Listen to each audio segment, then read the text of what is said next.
നമ്മുടെ ഒരുമിച്ചുള്ള ധ്യാനത്തിനായി യിരെമ്യാ പ്രവാചകന്റെ പുസ്തകം 18-ാം അധ്യായം അതിൻ്റെ 1 മുതൽ 4 വരെയുള്ള വാക്യങ്ങൾ. യിരെമ്യാവ് 18, 1 മുതൽ 4 വരെ. യഹോവയിങ്കൽ നിന്ന് യിരെമ്യാവിനുണ്ടായ അരുളപ്പാടെന്തെന്നാൽ, നീ എഴുന്നേറ്റ് കുശവന്റെ വീട്ടിലേക്ക് ചെല്ലുക. അവിടെ വെച്ച് ഞാൻ നിന്നെ എൻ്റെ വചനങ്ങളെ കേൾപ്പിക്കും. അങ്ങനെ ഞാൻ കുശവന്റെ വീട്ടിൽ ചെന്നപ്പോൾ അവൻ ചക്രത്തിന്മേൽ വേല ചെയ്തുകൊണ്ടിരുന്നു. കുശവൻ കളിമണ്ണ് കൊണ്ടുണ്ടാക്കിയ പാത്രം അവൻ്റെ കയ്യിൽ ചീത്തയായിപ്പോയി.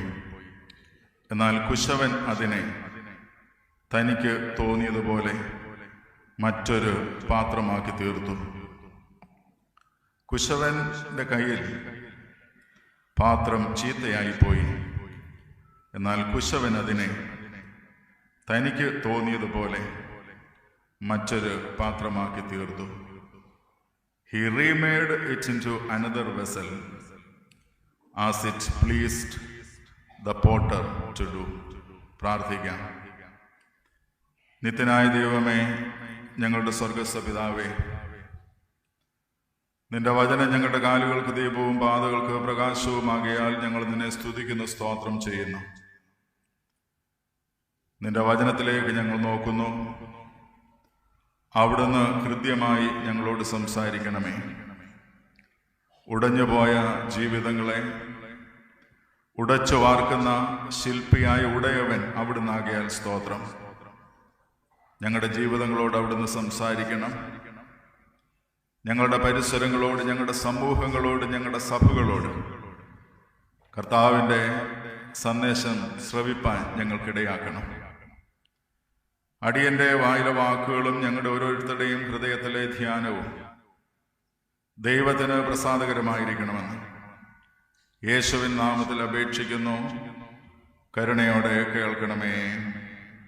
ആമേൻ. Praise the lord. Praise the Lord.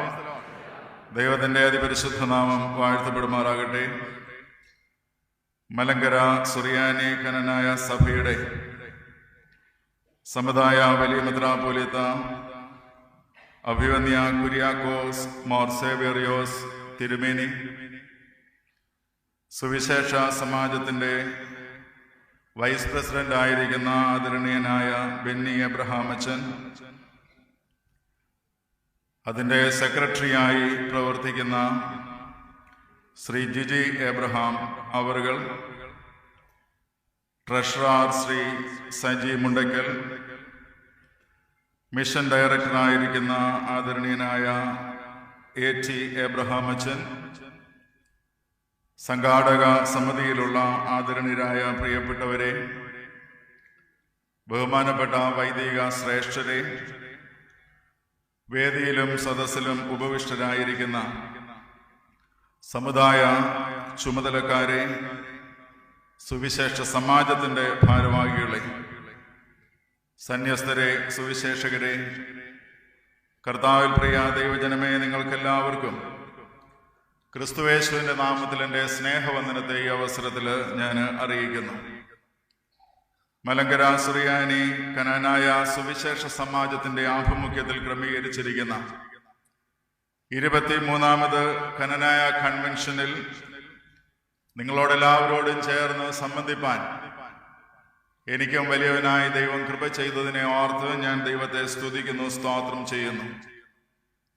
ഈ പ്രൗഢ ഗംഭീരമായിട്ടുള്ള വേദിയിൽ, ഈ കൺവെൻഷൻ ഹാള് നിറഞ്ഞിരിക്കുന്ന വിശ്വാസ സമൂഹത്തിൻ്റെ മുൻപിൽ ഇപ്രകാരം നിൽക്കുവാനും ദൈവവചനത്തിൽ നിന്ന് സംസാരിപ്പാനും എനിക്ക് ലഭിച്ചതായിട്ടുള്ള ഈ അവസരം വലിയൊരു പദവിയായി, വലിയ ഒരു അംഗീകാരമായി ഞാനതിനെ കാണുകയും വാക്കുകൾക്ക് അതീതമായി എൻ്റെ നന്ദി, സന്തോഷം അഭിവന്യ വലിയ മെത്രാപ്പൊലീത്ത തിരുമേനിയോടും ഇതിൻ്റെ സംഘാടക നേതൃത്വത്തോടും ഈ അവസരത്തിൽ ഞാൻ അറിയിക്കുകയാണ്.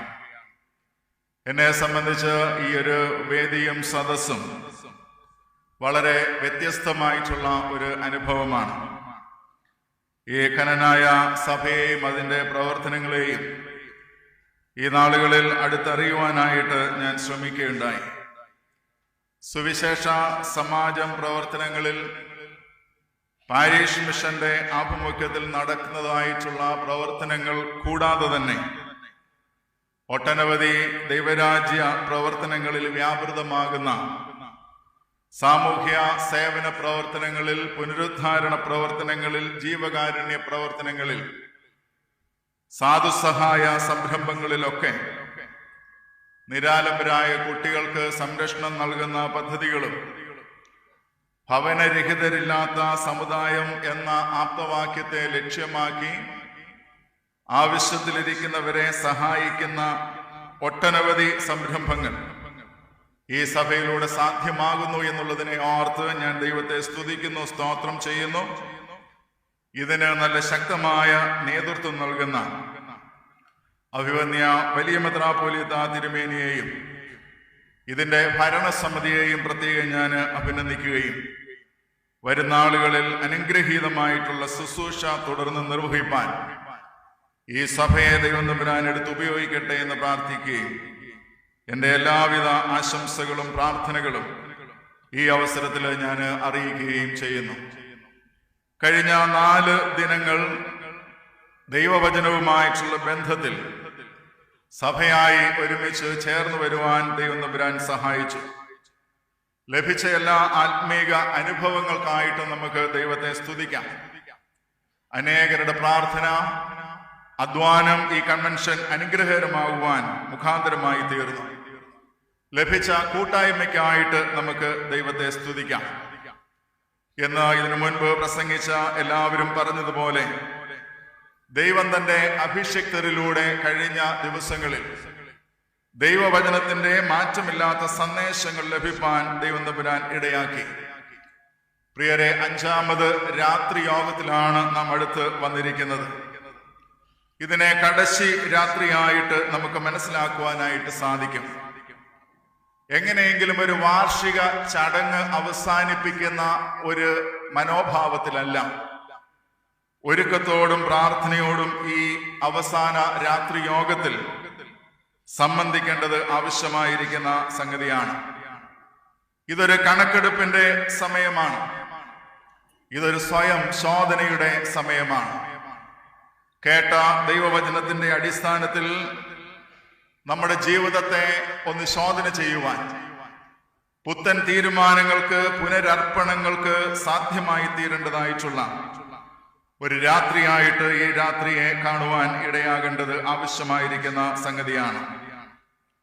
23ാമത് കനനായ കൺവെൻഷൻ ഇവിടെ അവസാനിക്കുന്ന അവസരത്തിൽ കഴിഞ്ഞ ദിവസങ്ങളിലും ഇന്ന് രാത്രിയും ദൈവവചനം നാം ശ്രമിക്കുന്ന അവസരത്തിൽ ഈ വചന കേൾവിയിലൂടെ നമ്മുടെ ജീവിതത്തിൽ എന്ത് മാറ്റങ്ങൾ, എന്ത് പുത്തൻ തീരുമാനങ്ങൾ, ഏത് നൂതനമായിട്ടുള്ള ശൈലികൾ ഇത് സാധ്യമാകുന്നു എന്നുള്ളതിനെ ഗൗരവപൂർവം ചിന്തിപ്പാൻ ഇടയാകേണ്ടത് ആവശ്യമായിരിക്കുന്ന സംഗതിയാണ്. വേദപുസ്തകം നാം പഠിക്കുന്ന അവസരത്തിൽ ഓരോ പ്രസംഗങ്ങളും അവസാനിപ്പിക്കുന്ന അവസരത്തിൽ ആരംഭിച്ചതിനേക്കാൾ ഗൗരവതരമായി അവസാനിപ്പിക്കുന്ന സംഭവങ്ങൾ മനസ്സിലാക്കുവാനായിട്ട് സാധിക്കും. യേശു കർത്താവിന്റെ പർവ്വത പ്രസംഗം ഏറ്റവും സുദീർഘമായിട്ടുള്ള പ്രസംഗമാണ് സുവിശേഷത്തിൽ. മത്തായിയുടെ സുവിശേഷം 5, 6, 7 അധ്യായങ്ങളിൽ മലമുകളിൽ കർത്താവ് തിരുവായ് മൊഴിഞ്ഞ് തന്റെ ജനത്തോട് സംസാരിച്ച് അവസാനിപ്പിക്കുന്ന അവസരത്തിൽ നീറുന്ന വിഷയങ്ങളുമായി നിലവിളിക്കുന്ന മനുഷ്യന്റെ അടുക്കലേക്ക് പ്രസംഗ പരമ്പരയിൽ നിന്ന് ഇറങ്ങിപ്പുറപ്പെടുന്ന ക്രിസ്തുവിനെയും ശിഷ്യന്മാരെയും കാണുവാനായിട്ട് സാധിക്കും. മത്തായിയുടെ സുവിശേഷം 8-ാം അധ്യായം ആരംഭിക്കുന്ന അവസരത്തിൽ നിലവിളിക്കുന്ന ഒരു കുഷ്ഠരോഗിയുടെ നിലവിളിയുമായിട്ടാണ് ആ അധ്യായം ആരംഭിക്കുന്നത്. വചന കേൾവിക്ക് ശേഷം എന്ത് സംഭവിക്കണമെന്നുള്ളതിനെ സംബന്ധിച്ച വ്യക്തമായ സൂചനയാണ് ഈ സംഭവം നമ്മുടെ മുമ്പിൽ വെക്കുന്നത്. മറ്റൊരിടത്ത് കൃത്യമായി പറഞ്ഞാൽ യോഹന്നാന്റെ സുവിശേഷം 6-ാം അധ്യായത്തിൽ തന്റെ ചുറ്റും തിങ്ങി നിറഞ്ഞ വലിയൊരു പുരുഷാരത്തോട് സംസാരിക്കുന്ന യേശു ക്രിസ്തു കണക്കുകൾ ഏകദേശം പറയുന്നത് പുരുഷന്മാർ മാത്രം 5000-ലധികം സംബന്ധിച്ചതായിട്ടുള്ള വലിയ ഒരു സുവിശേഷ പ്രസംഗ വേദി. അതിന്റെ അവസാന ഭാഗത്ത് മനുഷ്യന്റെ പ്രശ്നങ്ങളോട് പ്രതികരിക്കുവാൻ ആവശ്യപ്പെടുന്നതായിട്ടുള്ള ക്രിസ്തുവിനെ കാണുവാനായിട്ട് സാധിക്കും. അവിടെ കൂടി വന്നിരിക്കുന്ന ജനങ്ങളുടെ ആവശ്യങ്ങൾക്ക് മുൻപിൽ, ഭൗതികമായ ആവശ്യങ്ങൾക്ക് മുൻപിൽ, മനുഷ്യന്റെ വിശപ്പിന് മുൻപിൽ ക്രിയാത്മകമായി പ്രതികരിക്കുന്നിടത്താണ് വചനകേൾവിയുടെ ഒരു ക്ലൈമാക്സ് കാണുവാനായിട്ട് സാധിക്കുന്നത്. കർത്താവിന് വേണ്ടി വഴിയൊരുക്കുവാൻ വന്ന യോഹന്നാൻ സ്നാപകന്റെ ശുശ്രൂഷ നാം പഠിക്കുന്ന അവസരത്തിൽ, പ്രത്യേകിച്ച് ലൂക്കോസിന്റെ സുവിശേഷം 3-ാം അധ്യായം 10 മുതൽ 14 വരെയുള്ള വാക്യങ്ങളിൽ യോഹന്നാന്റെ ശുശ്രൂഷയുടെ ഒരു വലിയ ദർശനം അവിടെ മനസ്സിലാക്കുവാനായിട്ട് സാധിക്കും. അരയിൽ തോൽവാറും ഒട്ടകരോമം കൊണ്ടുള്ള ഉടുപ്പും ധരിച്ച് വെട്ടുക്കിളിയും കാട്ടുതേനും ഭക്ഷിച്ച് മരുഭൂമിയിൽ കർത്താവിന് വഴിയൊരുക്കുന്ന യോഹന്നാൻ സ്നാപകൻ യോർദാന്റെ തീരത്ത് നിന്ന് പ്രസംഗിക്കുകയാണ്. സർപ്പസന്തതികളെ എന്ന് വിളിച്ചാരംഭിക്കുന്നതായിട്ടുള്ള പ്രസംഗം മാനസാന്തരത്തിനു വേണ്ടി ആഹ്വാനം ചെയ്യുന്നു. മാനസാന്തരത്തിന്റെ ഫലം കായ്ക്കുവാൻ ജനങ്ങളോട് ആവശ്യപ്പെടുന്നു. പ്രസംഗം അവസാനിക്കുന്ന അവസരത്തിൽ ജനങ്ങളുടെ പ്രതികരണം വളരെ ശ്രദ്ധേയമാണ്. 3 കൂട്ടർ ഈ യോഹന്നാൻ സ്നാപകന്റെ അടുക്കൽ വന്നിട്ട് ചോദിക്കുന്ന ചോദ്യം ഇപ്രകാരമാണ്: ഞങ്ങൾ ഇനി എന്ത് ചെയ്യണം? 23ാമത് കനനായ കൺവെൻഷൻ അവസാനിക്കുന്ന അവസരത്തിൽ, ഇന്ന് ഈ അവസാന രാത്രി യോഗത്തിൽ കൺവെൻഷൻ അവസാനിപ്പിച്ച് പിരിയുവാൻ വ്യഗ്രത പൂണ്ട് ഇരിക്കുകയാണെങ്കിൽ, ദൈവവചനം നമ്മോട് ആവശ്യപ്പെടുന്നത് കൺവെൻഷന് ശേഷമുള്ള ജീവിതമാണ് ഏറെ പ്രധാനമായിരിക്കുന്ന സംഗതി. നിലവിളിക്കുന്ന ജനങ്ങളോടുള്ള പ്രതികരണം, മനുഷ്യന്റെ ആവശ്യങ്ങളോടുള്ള ക്രിയാത്മകമായിട്ടുള്ള ഇടപെടലുകൾ, കേട്ട വചനത്തിന്റെ അടിസ്ഥാനത്തിൽ ഞങ്ങൾ ഇനി എന്ത് ചെയ്യണമെന്നുള്ള ക്രിയാത്മകമായിട്ടുള്ള ചോദ്യം. പ്രിയരെ, 5 ദിവസത്തെ വചനഘോഷണത്തിന്റെ പരിസമാപ്തിയിൽ ഈ ചോദ്യം വളരെ ആവശ്യമായിരിക്കുന്ന സംഗതിയാണ്. Return journey is more important. കൺവെൻഷന് വന്നതിനേക്കാൾ കൂടുതൽ ഒരുക്കം ആവശ്യമായിരിക്കുന്നത് കൺവെൻഷൻ കഴിഞ്ഞുള്ള മടക്കത്തിലാണ്. ഇന്ന് രാത്രി കൺവെൻഷൻ അവസാനിപ്പിച്ച് മടങ്ങുന്ന അവസരത്തിൽ ചില പുത്തൻ തീരുമാനങ്ങൾ, ഇനി എനിക്ക് ചെയ്യുവാൻ കുറെ കാര്യങ്ങളുണ്ട് എന്നുള്ള ബോധ്യത്തിൽ, വ്യക്തിപരമായ ജീവിതത്തിൽ മാത്രമല്ല ഗാർഹിക പരിസരങ്ങളിൽ, നമ്മളുടെ ഇടപെടലുകൾ, നമ്മളുടെ വ്യവഹാര ഇടങ്ങളിലെല്ലാം തന്നെ ഈ കേട്ട വചനത്തിന്റെ അനുരണനങ്ങൾ സാധ്യമാകുന്ന രീതിയിൽ ജീവിപ്പാനായിട്ട് ഇടയാകേണ്ടത് ആവശ്യമാണ്. പ്രിയരെ, കേട്ടവസാനിപ്പിക്കുന്നതല്ല പുണ്യം. വചനകേൾവി അതിൽ തന്നെ അന്തമാകുന്നതല്ല പുണ്യം. ഈ കേട്ട വചനത്തിന്റെ അടിസ്ഥാനത്തിൽ കേവല അറിവിനപ്പുറത്തേക്ക് ചില പ്രവർത്തനങ്ങളിലേക്ക് നീങ്ങുവാൻ സാധിക്കുമ്പോൾ ഈ വചനകേൾവി അനുഗ്രഹമായി തീരുമെന്നതിന് സംശയമില്ല. യോഹന്നാന്റെ സുവിശേഷം 13-ാം അധ്യായത്തിന്റെ 17-ാം വാക്യത്തിൽ യേശു കർത്താവ് ഇപ്രകാരം തന്റെ ശിഷ്യന്മാരോട് പറയുന്നു: ഞാൻ നിങ്ങൾക്ക് ചെയ്തത് ഇന്നതെന്ന് നിങ്ങൾ അറിയുന്നുവോ? അറിയുന്നുവെങ്കിൽ ചെയ്താൽ നിങ്ങൾ ഭാഗ്യവാന്മാർ. അറിയുന്നുവെങ്കിൽ ചെയ്താൽ ഭാഗ്യവാന്മാർ. കേൾവിയല്ല പുണ്യം, കേവല അറിവുകളല്ല രക്ഷ. ദൈവവചനം ഓർപ്പിക്കുന്നു, ആരാണ് ഭാഗ്യവാൻ, ആരാണ് ഭാഗ്യവതി? കേട്ടതിനെ ശ്രദ്ധയോടെ കരുതുകയും അതിനെ ചെയ്യുകയും ചെയ്യുന്ന അവസരത്തിലാണ് സഭയും സമൂഹവും അനുഗ്രഹീതമായി തീരുന്നത് എന്നുള്ളതിന് യാതൊരു സംശയമില്ലാത്തതായിട്ടുള്ള സംഗതിയാണ്. വചനകേൾവി വിശ്വാസത്തിൽ ഉറയ്ക്കുന്നതിന്, സാക്ഷ്യ ജീവിതത്തിന് ശക്തീകരിക്കുന്നതിന്, കുറവുകളെ തിരിച്ചറിയുന്നതിന്, രൂപാന്തരപ്പെടുത്തുന്നതിന്, പുത്തൻ തീരുമാനങ്ങൾ എടുക്കുന്നതിന് മുഖാന്തരമായി തീരണം. ഈ രാത്രി യോഗത്തിന്റെ അവസാന ദിവസം, രാത്രി യോഗത്തിന്റെ പ്രാരംഭമായി ആർ എന്ന് പറയുന്ന ഇംഗ്ലീഷ് ലെറ്ററിൽ ആരംഭിക്കുന്ന 5 വാക്കുകൾ ഓർപ്പിച്ച് ഞാൻ ഈ വായിച്ച വേദഭാഗത്തേക്ക് പ്രവേശിക്കാം. പ്രിയരെ, കേട്ട വചനം, അതിനെ അടിസ്ഥാനമാക്കി ചെയ്യേണ്ട 5 കാര്യങ്ങൾ. 1, reflect, 2 remember, 3 repent, 4 renew, 5 reach out. അഭിവന്യ തിരുമേനി ഓർപ്പിച്ചു, ദൈവവചനം നിങ്ങൾ ഓർക്കണം. എബ്രായർക്ക് ലേഖനം എഴുതുന്ന അവസരത്തിൽ 2-ാം അധ്യായം ആരംഭിക്കുന്നത് ഇപ്രകാരമാണ്: നാം വല്ലപ്പോഴും ഒഴുകിപ്പോകാതിരിക്കേണ്ടതിന് കേട്ടത് അധികം ശ്രദ്ധയോടെ കരുതിക്കൊള്ളുവീൻ. നാം വല്ലപ്പോഴും ഒഴുകിപ്പോകാതിരിക്കേണ്ടതിന്. ഇന്ന് നമ്മെ കടപുഴുകിക്കുന്ന ശക്തമായ പ്രവാഹങ്ങൾ നിലനിൽക്കുന്ന സാമൂഹ്യ, രാഷ്ട്രീയ, മതപരമായ പരിസരങ്ങളിൽ വീണു പോകാതിരിപ്പാൻ കേട്ടത് അധികം ശ്രദ്ധയോടെ കരുതിക്കൊള്ളുവീൻ. Remember the word of God, reflect on the word of God. അങ്ങനെയാണെങ്കിൽ അത് യഥാർത്ഥ അനുതാപത്തിലേക്ക്, റിപ്പന്റൻസിലേക്ക്, പുതുക്കത്തിലേക്ക്, റിന്യൂവലിലേക്ക് നമ്മെ നയിക്കുമെന്നുള്ളതിന് യാതൊരു സംശയവുമില്ലാത്തതായിട്ടുള്ള സംഗതിയാണ്. അവിടെയാണ് അവസാനം ഞാൻ ഉപയോഗിച്ച വാക്ക് റീച്ച് ഔട്ട്. സാക്ഷ്യ ജീവിതത്തിലൂടെ സമൂഹത്തിലേക്ക് ഇറങ്ങിച്ചെല്ലുവാൻ സാധിക്കണം. അവിടെയാണ് വചനത്തിന്റെ സ്വാധീനം നമ്മിൽ നിലനിൽക്കുവാൻ ഇടയായിട്ട് തീരുന്നത്. അതുകൊണ്ട് നമുക്ക് ചോദിക്കാം, how far this convention was influential? എത്രമാത്രം സ്വാധീനം നമ്മുടെ ജീവിതത്തിൽ, വ്യക്തിപരമായ തലത്തിൽ, കുടുംബ ജീവിതത്തിൽ, പ്രവർത്തന മേഖലകളിൽ ഈ വചന കേൾവിക്ക് നമ്മിൽ സ്വാധീനം വരുത്തുവാനായിട്ട് ഇടയായിട്ടുണ്ട്. പ്രിയരെ, ഇന്ന് വല്ലാതെ സാക്ഷ്യം നഷ്ടപ്പെടുന്ന ഒരു പരിസരത്തിലാണ് ഞാനും നിങ്ങളും ജീവിക്കുന്നത്. ഈ ലോകം ഇന്ന് പ്രതീക്ഷയുടെ ശവപ്പറമ്പ് എന്ന് വിശേഷിപ്പിച്ചത് സാമൂഹ്യ ശാസ്ത്രജ്ഞന്മാരാണ്.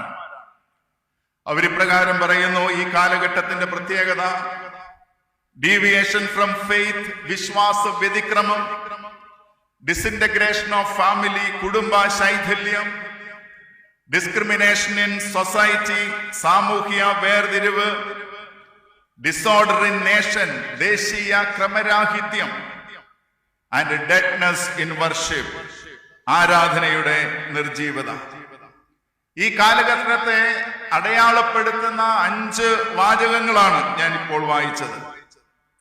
ഇന്ന് ഞാൻ നിങ്ങളും ജീവിക്കുന്ന പരിസരം വല്ലാതെ മാറ്റത്തിന് വിധേയമായിക്കൊണ്ടിരിക്കുന്ന പരിസരമാണ്. ഇന്ന് സാമൂഹ്യ ക്രമങ്ങളൊക്കെ നഷ്ടപ്പെട്ടുകൊണ്ടിരിക്കുന്ന പരിസരമാണ്. അപരന്റെ വേദനയിൽ ആനന്ദം കണ്ടെത്തുന്ന ഒരു മാനസികാവസ്ഥ സംജാതമായിരിക്കുന്ന കാലഘട്ടമാണ്. ലഹരി മാഫിയായുടെ ഞെട്ടിപ്പിക്കുന്നതായിട്ടുള്ള കണ്ണികൾ ഇന്ന് വളരെ ശക്തമായി കൊണ്ടിരിക്കുന്നു. ദിനപത്രങ്ങളും മറ്റു മാധ്യമങ്ങളുമൊക്കെ നാം മനസ്സിലാക്കുന്ന അവസരത്തിൽ ഞെട്ടിപ്പിക്കുന്ന കണക്കുകളാണ് ഓരോ ദിവസവും ഇന്ന് നാം അറിഞ്ഞുകൊണ്ടിരിക്കുന്നത്.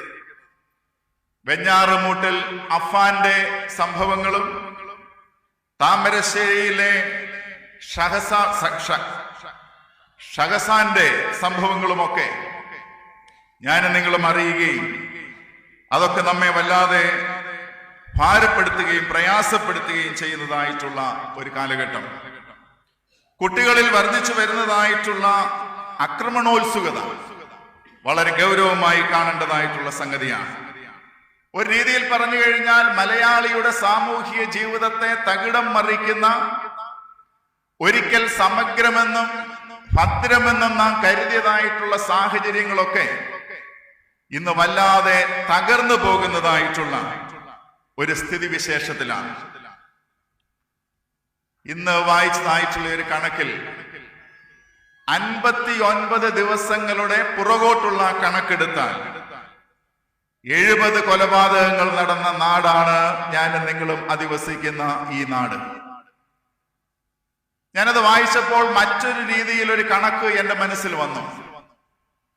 2025 പിന്നോട്ടുള്ള 59 ദിവസങ്ങൾ, 2 മാസത്തിനകത്തുള്ള നാളുകളിൽ ഞാൻ ഓർക്കുകയായിരുന്നു, കേരളക്കരയിൽ അങ്ങോളം ഇങ്ങോളം വിവിധ സഭകളുടെ ആഭിമുഖ്യത്തിൽ വചനപ്രഘോഷണത്തിന്റെ പരമ്പര അരങ്ങേറിയ നാളുകളാണ്.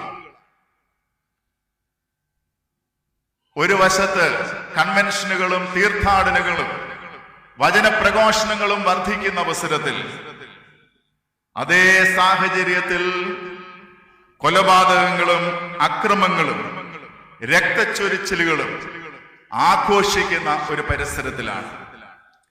ലഹരിയും മാധ്യമവും മയക്കുമരുന്നുകളും കരാളഹസ്തങ്ങൾ കൊണ്ട് പിടിമുറക്കുന്നതായിട്ടുള്ള സാഹചര്യം.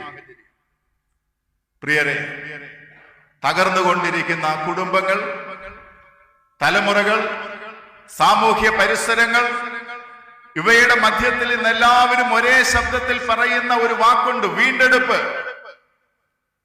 എങ്ങനെ ഈ തകർച്ചയിൽ നിന്ന് ഈ സമൂഹത്തെ ഒന്ന് വീണ്ടെടുക്കുവാനായിട്ട് സാധിക്കും? വീണ്ടെടുപ്പിനായി കൈകോർക്കുവാൻ ആഹ്വാനം ചെയ്യുന്ന അധ്യാപകരും രക്ഷാകർത്താക്കളും മാതാപിതാക്കളും സാമൂഹ്യ രാഷ്ട്രീയ മത നേതാക്കളും എല്ലാവരും പറയുന്നു, തകർച്ചയിൽ നിന്ന് ദേശത്തെ, സമൂഹത്തെ, തലമുറകളെ വിടുവിപ്പാൻ ഒരുമിച്ച് കൈകോർക്കേണ്ട ഒരു പ്രത്യേക സാഹചര്യം. ഇന്ന് രാത്രിയിൽ ഞാൻ ധ്യാനിക്കുന്നത് തകർന്നതിനെ വീണ്ടെടുക്കുന്ന ഒരുടയവനായ ദൈവത്തെ കുറിച്ചാണ് ധ്യാനിപ്പാനായിട്ട് ആഗ്രഹിക്കുന്നത്. ഉടഞ്ഞു പോയതിനെ ഉടച്ചു വാർക്കുന്ന ഉടയവനായ ശില്പി. എല്ലാം തകർന്നു എന്ന് കരുതുന്ന സാഹചര്യങ്ങളിലും തകർന്നതിനെ പുനഃസൃഷ്ടിക്കുന്ന ഒരു ദൈവമുണ്ട്. പല രീതിയിലുള്ള ചിന്തകളും സംഘർഷങ്ങളും ഒക്കെ നമ്മുടെ മനസ്സിലുണ്ടാകാം. പലതിനെ ഓർത്ത് വേവലാതിപ്പെടുന്ന, വേദനപ്പെടുന്ന അനേകർ ഈ കൺവെൻഷൻ സെന്ററിൽ ഉണ്ടാകാം. There is a God of remaking, a God of new beginning. വല്ലാതെ ഉടഞ്ഞു പോയി എന്ന് കരുതുന്ന സാഹചര്യങ്ങളിൽ ഉടഞ്ഞതിനെ ചേർത്ത് പിടിക്കുന്ന, ഉടച്ചു വാർക്കുന്ന, പുതിയ രൂപഭംഗി നൽകുന്ന ഒരു ദൈവമുണ്ട്. Hope in brokenness. തകർച്ചയിൽ ദൈവം ഒരുക്കുന്ന ചില പ്രതീക്ഷകൾ. ഇതിനെ വിശദമാക്കുവാനായി എടുത്തിരിക്കുന്ന വേദഭാഗമാണ് ഇന്ന് വായിച്ചത്. യിരെമ്യാ പ്രവാചകന്റെ പുസ്തകം 18-ാം അധ്യായം 1 മുതൽ 4 വരെയുള്ള വാക്യങ്ങൾ. The imagery of potter and clay. കുശവന്റെയും കളിമണ്ണിന്റെയും രൂപകത്തിലൂടെയാണ് ഈ ദൈവവചനം നമ്മോട് സംസാരിക്കുന്നത്. വേദപുസ്തകത്തിൽ ദൈവത്തെയും ദൈവജനത്തെയും തമ്മിൽ ബന്ധിപ്പിക്കുന്ന കണ്ണിയായി, അല്ലെങ്കിൽ അതിനെ വിശദീകരിക്കുന്ന രൂപകമായി ഒട്ടനവധി അലങ്കാരങ്ങൾ വേദപുസ്തകത്തിൽ കാണുവാൻ സാധിക്കും. ദൈവവും ഇസ്രായേലും തമ്മിലുള്ള ബന്ധം സൂചിപ്പിക്കുന്നതിന് ആടും ഇടയനും തമ്മിലുള്ള ബന്ധത്തെ വേദപുസ്തകത്തിൽ ഉപയോഗിച്ചിട്ടുണ്ട്. തള്ളക്കോഴിയും കുഞ്ഞുങ്ങളും എന്ന രൂപകത്തിലൂടെ ദൈവത്തെയും ദൈവജനത്തെയും സൂചിപ്പിക്കുന്നതായി മനസ്സിലാക്കുവാനായിട്ട് സാധിക്കും. പുതിയ നിയമത്തിലേക്ക് വരുന്ന അവസരത്തിൽ കൊമ്പും മുന്തിരിവള്ളിയും എന്നുള്ള പ്രതീകം നമുക്ക് മനസ്സിലാക്കുവാനായിട്ട് സാധിക്കുന്നുണ്ട്. ക്രിസ്തുവും സഭയും തമ്മിലുള്ള ബന്ധം സൂചിപ്പിക്കുവാൻ ബ്രൈഡ് ആൻഡ് ബ്രൈഡ് ഗ്രൂം എന്നുള്ള ഇമേജറി സൂചിപ്പിക്കുന്നുണ്ട്. പ്രിയരെ, ഇന്ന് വായിച്ച വേദഭാഗത്ത് ദൈവവും ഇസ്രായേലും തമ്മിലുള്ള ബന്ധം സൂചിപ്പിക്കുവാൻ ഉപയോഗിക്കുന്ന ഒരു രൂപകമാണ് ഈ പറയുന്നതായിട്ടുള്ള കുശവന്റെയും കളിമണ്ണിന്റെയും രൂപകം. ഇത് വളരെ ശക്തമായിട്ടുള്ള ഒരു അലങ്കാരമാണ്. യിരെമ്യാ പ്രവാചകനാണ് ഈ വലിയ സന്ദേശം നമുക്ക് നൽകുന്നത്. ഏത് പരിസരത്തിലാണ് ഈ പ്രവാചകൻ ശുശ്രൂഷ നിർവഹിച്ചത്? ഏത് പരിസരത്തിലാണ് ഇസ്രായേൽ ജനം അന്ന് ജീവിച്ചിരുന്നത്? ഈ സന്ദേശം മനസ്സിലാക്കുവാൻ ആ സാമൂഹ്യ പരിസരം നാം അന്വേഷിക്കേണ്ടത് ആവശ്യമായിരിക്കുന്ന സംഗതിയാണ്. യിരെമ്യാവിനെ കുറിച്ച് വേദപുസ്തകം നമുക്ക് തരുന്നതായിട്ടുള്ള ഒട്ടനവധി ദർശനങ്ങളുണ്ട്, അറിവുകളുണ്ട്. വേദപുസ്തകം പറയുന്നു, അനാഥോത്തിലെ ഹിൽക്കിയ പുരോഹിതന്റെ മകനാണ് യിരെമ്യാവ്. പഴയ നിയമ പ്രവാചകന്മാരിൽ വളരെ ശ്രേഷ്ഠനായിട്ടുള്ള വ്യക്തി. യെശയ്യാവിനോടും യെഹെസ്കേലിനോടും ഒപ്പം വലിയ പ്രവാചകനായിട്ട് ഈ യിരെമ്യാവിനെ അറിയപ്പെടുന്നു. യിരെമ്യാവ് എന്ന് പറയുന്ന വാക്കിന്റെ അർത്ഥം യഹോവ ഉന്നതനെന്നും യഹോവയാൽ ഉയർത്തപ്പെട്ടവൻ എന്നുമാണ്.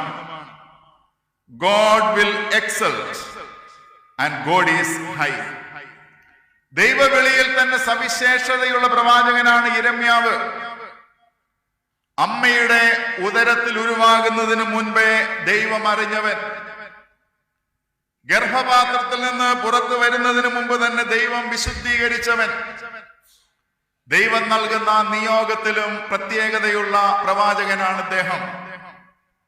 ദൈവവചനം ഓർപ്പിക്കുന്നു, നിർമൂലമാക്കുവാനും പൊളിപ്പാനും നശിപ്പിപ്പാനും ഇടിച്ചു കളയുവാനും മാത്രമല്ല, പണിയുവാനും നടുവാനും വീണ്ടെടുക്കുവാനും വേണ്ടി ജാതികളുടെയും ജനതകളുടെയും മേൽ ദൈവം നിയോഗിച്ച പ്രവാചകനാണ് യിരെമ്യാവ്. യഹൂദ്യ ജനത്തിന്റെ സങ്കീർണമായ പരിസരത്തിലാണ് ഈ യിരെമ്യാവ് ശുശ്രൂഷ നിർവഹിക്കുന്നത്. 3 രാജാക്കന്മാരുടെ കാലഘട്ടത്തിൽ അദ്ദേഹം പ്രവർത്തിക്കുന്നുണ്ട്. യോശിയാവിന്റെയും യെഹോയാക്കീവിന്റെയും സിദക്കിയാവിന്റെയും കാലത്ത്, കൃത്യമായി പറഞ്ഞാൽ സിദക്കിയാവിന്റെ 11ാം ആണ്ടുവരെ അദ്ദേഹത്തിന്റെ ശുശ്രൂഷ തുടരുന്നതായിട്ട് മനസ്സിലാക്കുവാൻ സാധിക്കുന്നുണ്ട്. പ്രിയരെ, പഴയ നിയമ ചരിത്രം പഠിക്കുന്ന അവസരത്തിൽ സിദക്കിയാവിന്റെ ഭരണകാലത്താണ് ബാബിലോൺ സാമ്രാജ്യം ശക്തി പ്രാപിക്കുകയും യഹൂദിയെ കീഴടക്കുകയും ചെയ്യുന്നതായിട്ടുള്ള സാഹചര്യം. കൃത്യമായി പറഞ്ഞാൽ BC 587 ബാബിലോണിയ സാമ്രാജ്യം യഹൂദിയെ കീഴടക്കി. യെരുശലേം ആക്രമിക്കപ്പെട്ടു, ദേശം കീഴടക്കി, ദേവാലയം ചുട്ട് ചാമ്പലാക്കി, പൂജാ സാധനങ്ങൾ കൊള്ളയടിക്കപ്പെട്ടു. സിദക്കിയാവിനെ ബന്ധനസ്ഥനാക്കി, രാജാവിന്റെ 2 കണ്ണുകളും കുത്തിപ്പൊട്ടിച്ചുവെന്ന് വേദപുസ്തക ചരിത്രത്തിലൂടെ മനസ്സിലാക്കുവാൻ സാധിക്കും. തീർന്നില്ല. ആ ദേശത്തിലെ കുലീനരും സമർത്ഥരും കോമളന്മാരും നിപുണരുമായിട്ടുള്ളവരെ യഹൂദയിൽ നിന്ന് ബാബിലോണിലേക്ക് നാടുകടത്തുന്ന പ്രവാസത്തിന്റെ വളരെ സങ്കീർണമായ സാഹചര്യം അത് നേരിൽ കണ്ടതായിട്ടുള്ള വ്യക്തിയാണ് യിരെമ്യാ പ്രവാചകൻ. ഈ പ്രവാചകൻ എല്ലാവരാലും ഉപേക്ഷിക്കപ്പെട്ട, ആർക്കും വേണ്ടാത്തതായിട്ടുള്ള ജനങ്ങളോടൊപ്പം യഹൂദയിൽ പാർത്ത് അവർക്കിടയിൽ ശുശ്രൂഷ ചെയ്തതായിട്ടുള്ള വ്യക്തിയാണ്. ജീർണതയുടെ അവശിഷ്ടങ്ങളിൽ, ദേശത്തിന്റെ തകർച്ചയിൽ മനം നൊന്ത് ജനത്തിന്റെ അപജയത്തെ രൂക്ഷമായ ഭാഷയിൽ വിമർശിച്ച് ഹൃദയ നൊമ്പരത്തോടും ആർദ്രതയോടും അവരുടെ മടങ്ങി വരവിന് വേണ്ടി ആഹ്വാനം ചെയ്ത പ്രവാചകനാണ് യിരെമ്യാ പ്രവാചകൻ. തല്ലുകയും തലോടുകയും ചെയ്യുന്ന ശൈലി ഈ പ്രവാചകന്റെ പ്രവചനങ്ങളിൽ കാണുവാൻ സാധിക്കും. വേദപുസ്തക പണ്ഡിതന്മാർ വിശേഷിപ്പിക്കുന്ന ഒരു വാചകം ഇപ്രകാരമുണ്ട്. ജെരമ്യയെ കുറിച്ച് പറയുന്നു, he is a heartbroken prophet with a heart-breaking message. തകർന്ന ഹൃദയത്തോട്, ഹൃദയഭാരത്തോട്, ഹൃദയഭേദകമായിട്ടുള്ള സന്ദേശം നൽകുന്ന വ്യക്തിയാണ് ഈ യിരെമ്യാ പ്രവാചകൻ. ദേശത്തിന്റെ വ്യഥയിൽ, ജനങ്ങളുടെ തകർച്ചയിൽ, വല്ലാതെ പൊട്ടിപ്പോയ, തകർന്നുപോയ ജനത്തെ നോക്കി കരയുന്ന, കണ്ണീരൊഴുക്കുന്ന സന്ദേശം നൽകുന്ന പ്രവാചകൻ. അതുകൊണ്ട് തന്നെ അദ്ദേഹത്തെ വീപ്പിംഗ് പ്രോഫറ്റ് എന്ന പേരിലും അറിയപ്പെടുന്നതായിട്ട് മനസ്സിലാക്കുവാനായിട്ട് സാധിക്കുന്നു. ഈ പ്രവചന പുസ്തകത്തിന്റെ 18ാം അധ്യായം ഒരു നവപ്രതീക്ഷയുടെ കഥയാണ് ഈ 18ാം അധ്യായത്തിൽ മനസ്സിലാക്കുവാനായിട്ട് സാധിക്കുന്നത്. This is A story of remaking. അത്യന്തം ആകർഷകമായ ശൈലിയിൽ, ഒരു നാടകീയ ഭംഗിയോടുകൂടിയാണ് ഈ 18ാം അധ്യായത്തിന്റെ പ്രാരംഭവാക്യങ്ങൾ ആരംഭിക്കുന്നത്. കുശവനും കളിമണ്ണും എന്നുള്ള ദൃഷ്ടാന്തം കേൾവിക്കാർക്ക് വളരെ പരിചിതമായിട്ടുള്ള ഒന്ന്. അതിലൂടെയാണ് പ്രവാചകൻ ഈ സന്ദേശം നൽകുന്നത്. കുശവൻ ദൈവവും കളിമണ്ണ് ഇസ്രായേൽ ജനതയുമാണ്. 4ാം വാക്യത്തിലേക്ക് ഞാൻ നിങ്ങളുടെ ശ്രദ്ധ ക്ഷണിക്കുകയാണ്. അവിടെ ഇപ്രകാരം രേഖപ്പെടുത്തിയിരിക്കുന്നു, കുശവൻ കളിമണ്ണ് കൊണ്ടുണ്ടാക്കിയ പാത്രം അവന്റെ കയ്യിൽ ചീത്തയായി പോയി. എന്നാൽ കുശവൻ അതിനെ തനിക്ക് തോന്നിയതുപോലെ മറ്റൊരു പാത്രമാക്കി തീർത്തു. ഉടഞ്ഞ പാത്രം നൽകുന്ന വലിയ ഒരു സൂചനയുണ്ട്. മനുഷ്യ ജീവിതത്തിന്റെ തകർച്ചയെ, മനുഷ്യ ജീവിതത്തിന്റെ സമഗ്രതയെ, ഒരു സമൂഹത്തെ തകർക്കുന്ന എല്ലാവിധ ഘടകങ്ങളെയും സൂചിപ്പിക്കുന്ന ഒന്നാണ് ഈ ചീത്തയായി പോയ, ഉടഞ്ഞു പോയതായിട്ടുള്ള പാത്രം. പ്രിയരെ, brokenness is a universal reality. ഈ ഉടഞ്ഞു പോയ പാത്രം സൂചിപ്പിക്കുന്ന വലിയൊരു സൂചനയുണ്ട്. ഉടയുവാനുള്ള സാധ്യതയിലേക്ക് വിരൽ ചൂണ്ടുന്നതാണ് ഈ വാക്യം. ഇതൊരു ഓർമ്മപ്പെടുത്തലാണ്. Brokenness is a universal phenomenon. കാലദേശ സമസ്യകൾക്ക് അതീതമായി മനുഷ്യൻ ഇന്ന് കടന്നു പോകുന്ന, അനുഭവിക്കുന്ന ഒരു യാഥാർത്ഥ്യമാണിത്. Human vulnerability. വല്ലാതെ ബലഹീനമായി പോകുന്ന സാഹചര്യങ്ങളുണ്ട്. അതിവേഗം മാറ്റത്തിന് വിധേയമായിക്കൊണ്ടിരിക്കുന്ന ഈ ലോകത്ത് ഞാനും നിങ്ങളും കടന്നു പോകുന്ന ജീവിത സാഹചര്യങ്ങളിൽ തകർന്നു പോകുന്ന അനുഭവങ്ങൾ ധാരാളമായി കാണുവാനായിട്ട് സാധിക്കും. ഒരുപക്ഷെ ശാരീരികമായ ക്ലേശങ്ങളായിരിക്കാം, മാനസികമായിട്ടുള്ള സമ്മർദ്ദങ്ങളായിരിക്കാം, വൈകാരികമായിട്ടുള്ള ചില വിക്ഷോഭങ്ങളായിരിക്കാം, സമൂഹം ഏർപ്പെടുത്തുന്ന ചില ഘടനാപരമായിട്ടുള്ള പ്രതിസന്ധികളായിരിക്കാം, ആധ്യാത്മിക മേഖലയിൽ അനുഭവിക്കുന്നതായിട്ടുള്ള ബുദ്ധിമുട്ടുകളായിരിക്കാം. ഇവിടെ ഇസ്രായേൽ ജനം പ്രവാസത്തിന്റെ പ്രതിസന്ധിയിലാണ്. ആ സാഹചര്യത്തിൽ എഴുതപ്പെട്ട സങ്കീർത്തനങ്ങൾ ഒട്ടനവധി വേദഭാഗങ്ങളിലുണ്ട്. 31-ാം സങ്കീർത്തനത്തിന്റെ 12-ാം വാക്യത്തിൽ സങ്കീർത്തനക്കാരൻ ഇപ്രകാരം പറയുന്നു: ഞാനൊരു ഉടഞ്ഞ പാത്രം പോലെ ആയിരിക്കുന്നു. ഉടവുകൾക്ക് പ്രിയരെ കാരണം പലതാകാം. ഒരുപക്ഷെ ഉടഞ്ഞുപോയ ജീവിതാവസ്ഥയിൽ ഇന്ന് ഈ വചനം ശ്രവിക്കുന്നവരുണ്ടാകാം. ഒരുപക്ഷെ ചില പരാജയങ്ങളാകാം, നഷ്ടങ്ങളാകാം, ഒറ്റപ്പെടുത്തലുകളാകാം, തിരസ്കരണമാകാം, ചില അനീതിയാകാം, ചിലപ്പോൾ ചില പാപഭാരമാകാം, കടുത്ത കുറ്റബോധത്തിന്റെ പിടിയിൽ തകർന്നു പോകുന്ന മനുഷ്യരാകാം. ഹെൻറി നുവൻ എന്ന് പറയുന്നതായിട്ടുള്ള ചിന്തകൻ ഇപ്രകാരം പറയുന്നു: our life is full of brokenness. Broken relationship, broken promises, broken expectations. അദ്ദേഹം ചോദിക്കുന്ന ഒരു ചോദ്യം ഇപ്രകാരമുണ്ട്: How can we live with our brokenness without being destroyed by it?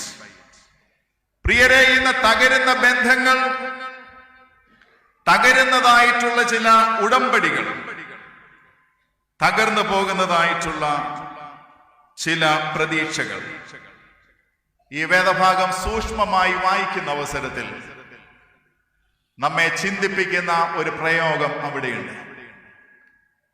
കുശവൻ കളിമണ്ണ് കൊണ്ടുണ്ടായ പാത്രം ഉടഞ്ഞു പോയി എന്ന് മാത്രമല്ല അവിടെ പറയുന്നത്. കളിമണ്ണ് കൊണ്ടുണ്ടാക്കിയ പാത്രം അവന്റെ കയ്യിൽ ചീത്തയായി പോയി എന്നാണ്. ഉടയവനായ കുശവന്റെ കയ്യിൽ ഇരിക്കുമ്പോൾ തന്നെ ഈ പാത്രം ചീത്തയായി പോയി, ഉടഞ്ഞുപോയി എന്ന് വേദഭാഗം നമ്മോട് സംസാരിക്കുന്നുണ്ട്. നാം എല്ലാവരും പ്രതീക്ഷിക്കുന്ന ഒരു വലിയ പ്രതീക്ഷയുണ്ട്. ഉടയവന്റെ കയ്യിൽ, ശില്പിയുടെ കയ്യിൽ പാത്രം ഉടയില്ല എന്നുള്ള ഒരു ചിന്ത എന്നെയും നിങ്ങളെയൊക്കെ ഭരിക്കുന്ന ഒരു ചിന്ത അതാണ്. നാം വേദപുസ്തകത്തിൽ ഇതിന് സമാനമായ ഒട്ടനവധി വേദഭാഗങ്ങളുണ്ട്. കാനാവിലെ കല്യാണ വീട്ടിൽ യേശു ഉണ്ടായിരുന്നിട്ടും അവിടുത്തെ റിസോഴ്സിൽ ഒരു കുറവ് സംഭവിക്കുകയാണ്. യേശുവിനെയും ശിഷ്യന്മാരെയും യേശുവിന്റെ അമ്മ മറിയയെയും കല്യാണത്തിന് ക്ഷണിച്ചു. യേശു ഉള്ളപ്പോൾ തന്നെ കാനാവിലെ കല്യാണ വീട്ടിൽ വീഞ്ഞ് തീർന്നു പോകുന്നതായിട്ടുള്ള സാഹചര്യം. ബഥാനിയിൽ യേശു സ്നേഹിച്ച ഭവനമുണ്ടായിരുന്നു.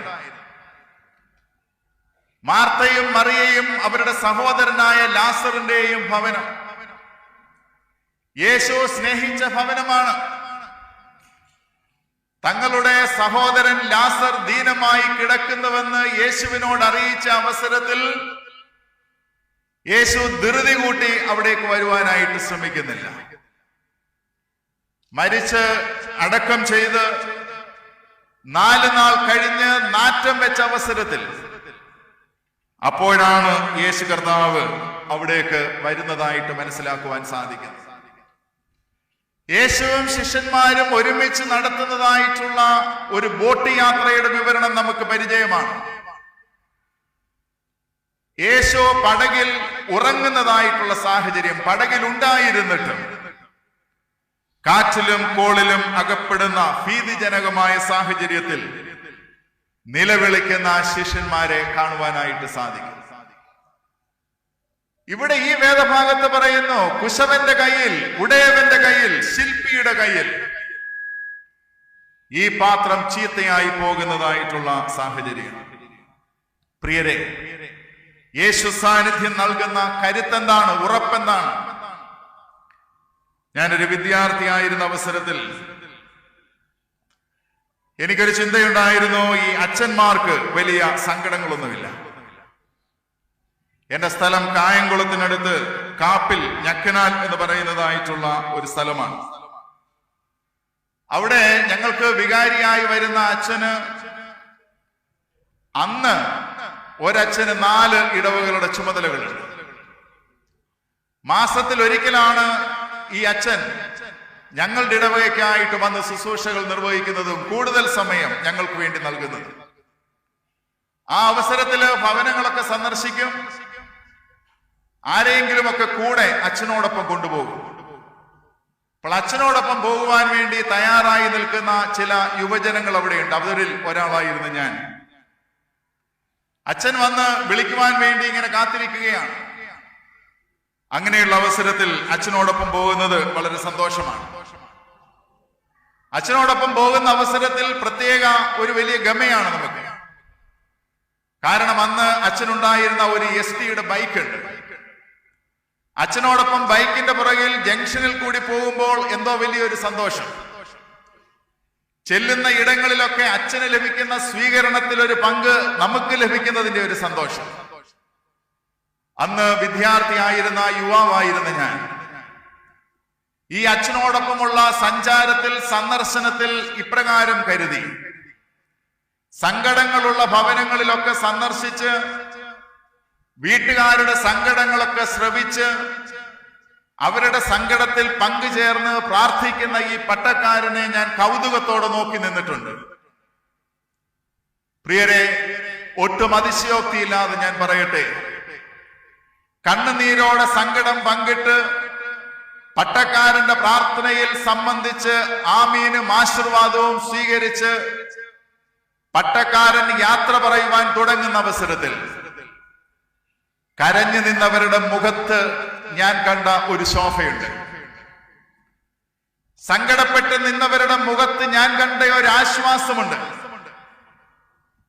അന്ന് വിദ്യാർത്ഥിയായിരുന്ന ഞാൻ കരുതി, എല്ലാ സങ്കടങ്ങളിലും കടന്നു ചെന്ന് പോട്ടെ സാരമില്ല എന്ന് പറയുന്ന പട്ടക്കാരന്റെ ജീവിതത്തിൽ യാതൊരു സങ്കടവുമില്ല, ദുഃഖങ്ങളില്ല എന്ന് ഞാൻ അന്ന് കരുതിയിരുന്നു. ഇന്ന് മലങ്കര മാർത്തോമാ സുറിയാനി സഭയിൽ ഒരു വൈദികനായി 25 സംവത്സരങ്ങൾ പിന്നിടുമ്പോൾ പിന്നിലേക്ക് തിരിഞ്ഞു നോക്കുന്ന അവസരത്തിൽ എനിക്ക് സാക്ഷിപ്പാൻ സാധിക്കും, സങ്കടങ്ങളില്ല എന്നുള്ളതല്ല എന്നെ വ്യത്യസ്തനാക്കി തീർക്കുന്ന സംഗതി. വൈദികരാകട്ടെ ആത്മായരാകട്ടെ ഈ ലോകത്ത് ജീവിക്കുന്ന ഏത് മനുഷ്യനും ഏത് സങ്കടങ്ങളിൽ കൂടിയും കടന്നു പോകുവാൻ സാധ്യതയുണ്ട്. ചിലപ്പോൾ ഉടയുവാനും തകരുവാനും സാധ്യതയുള്ള ഒരു ലോകത്തിലാണ് ജീവിക്കുന്നത്. ഭക്തി എന്തിനു വേണ്ടിയാണ്? പലപ്പോഴും നമ്മൾ പറയും ഭക്തി അനർത്ഥങ്ങളെ വേലികെട്ടി നിർത്താൻ. ഞാൻ പ്രാർത്ഥിക്കുന്നതും ആരാധിക്കുന്നതും ആത്മീയ കൂട്ടങ്ങളിൽ സംബന്ധിക്കുന്നതും ഒരു ഭക്തനെ സംബന്ധിച്ച് പലപ്പോഴും ഏടാകൂടങ്ങളിൽ നിന്ന് ഒഴിഞ്ഞിരിക്കാനാണ്. ദുഃഖങ്ങൾ ഉണ്ടാകരുത്, രോഗങ്ങൾ ഉണ്ടാകരുത്, പ്രശ്നങ്ങൾ ഉണ്ടാകരുത്, പ്രതിസന്ധികൾ ഉണ്ടാകരുത്. മക്കൾ പഠിക്കണം, പഠിച്ച് പാസ്സാകണം, പറ്റുമെങ്കിൽ 1ാം റാങ്കിൽ തന്നെ പാസ്സാകണം. പഠനം കഴിഞ്ഞാൽ ജോലി കിട്ടണം, ജോലി കിട്ടിയാൽ കല്യാണം നടക്കണം, കല്യാണം നടന്നാൽ നിശ്ചിത സമയത്തിനകം കുഞ്ഞു പിറക്കണം. പ്രിയ ദൈവജനമേ, ഞാനൊന്ന് ചോദിക്കട്ടെ, ഈ സമവാക്യത്തിൽ ഏതെങ്കിലും ഒന്ന് തെറ്റിയാലോ? ഞാനും നിങ്ങളും ആഗ്രഹിക്കുന്ന ഈ പടിയിൽ നിന്ന് എന്തെങ്കിലും ഒന്ന് തെറ്റിയാലോ? ആത്മീയത എന്തിനു വേണ്ടിയാണ്? കാനാവിൽ കല്യാണ വീട്ടിൽ യേശു ഉണ്ടായിരുന്നിട്ടും വീഞ്ഞു തീർന്നു. ലാസർ സ്നേഹിതനായിരുന്നിട്ടും അവന്റെ മരണത്തിൽ ആവലാതി കൊണ്ട് ക്രിസ്തു വരുന്നില്ല. പടകിൽ ക്രിസ്തു ഉണ്ടായിട്ടും തിരമാലയും കാറ്റും പടകിനെ വല്ലാതെ ഉലയ്ക്കുകയും ശിഷ്യന്മാരെ വിഹ്വലരാക്കി തീർക്കുകയും ചെയ്യുന്നു. ഞാനൊരു സേവികാ സംഘത്തിൽ ഇതിനെക്കുറിച്ച് പ്രസംഗിച്ചു കഴിഞ്ഞപ്പോൾ ഒരു സേവികാ സംഘ അംഗം എന്നോട് ഇപ്രകാരം ചോദിച്ചു, അച്ചോ, പ്രാർത്ഥിച്ചാലും പ്രാർത്ഥിച്ചില്ലെങ്കിലും, ആരാധിച്ചാലും ആരാധിച്ചില്ലെങ്കിലും, കുർബാനയിൽ പങ്കെടുത്താലും ഇല്ലെങ്കിലും, പള്ളിയിൽ പോയാലും ഇല്ലെങ്കിലും, അച്ഛൻ പറയുന്നു അനർത്ഥങ്ങളുണ്ട്. എന്നാൽ പിന്നെ എന്തിനാച്ചോ ആത്മീയത? എന്തിനാച്ചോ പള്ളി? എന്തിനാച്ചോ പ്രാർത്ഥന? പ്രിയ ദൈവജനമേ, അന്ന് പറഞ്ഞ മറുപടി തന്നെയാണ് എനിക്ക് ഇന്നും നിങ്ങളോട് പറയാനായിട്ടുള്ളത്. ഞാൻ ഭക്തനായിരിക്കുന്നത്, ആത്മീയനായിരിക്കുന്നത് എന്റെ ജീവിതത്തിൽ അനർത്ഥങ്ങളെ വേലികെട്ടി നിർത്താനല്ല. ഞാൻ ആത്മീയനായിരിക്കുന്നത് കൊണ്ട്, ഞാൻ ഭക്തനായിരിക്കുന്നത് കൊണ്ട് ഞാൻ തിരിച്ചറിയുന്നു, എന്റെ അനർത്ഥങ്ങളിൽ, എന്റെ വേദനകളിൽ, എന്റെ സങ്കടങ്ങളിൽ എന്നെ താങ്ങുന്ന, എന്നെ കരുതുന്ന ഒരു ദൈവമുണ്ട്. എന്റെ ഭക്തി എന്നെ വ്യത്യസ്തനാക്കുന്നത് അതിലാണ്.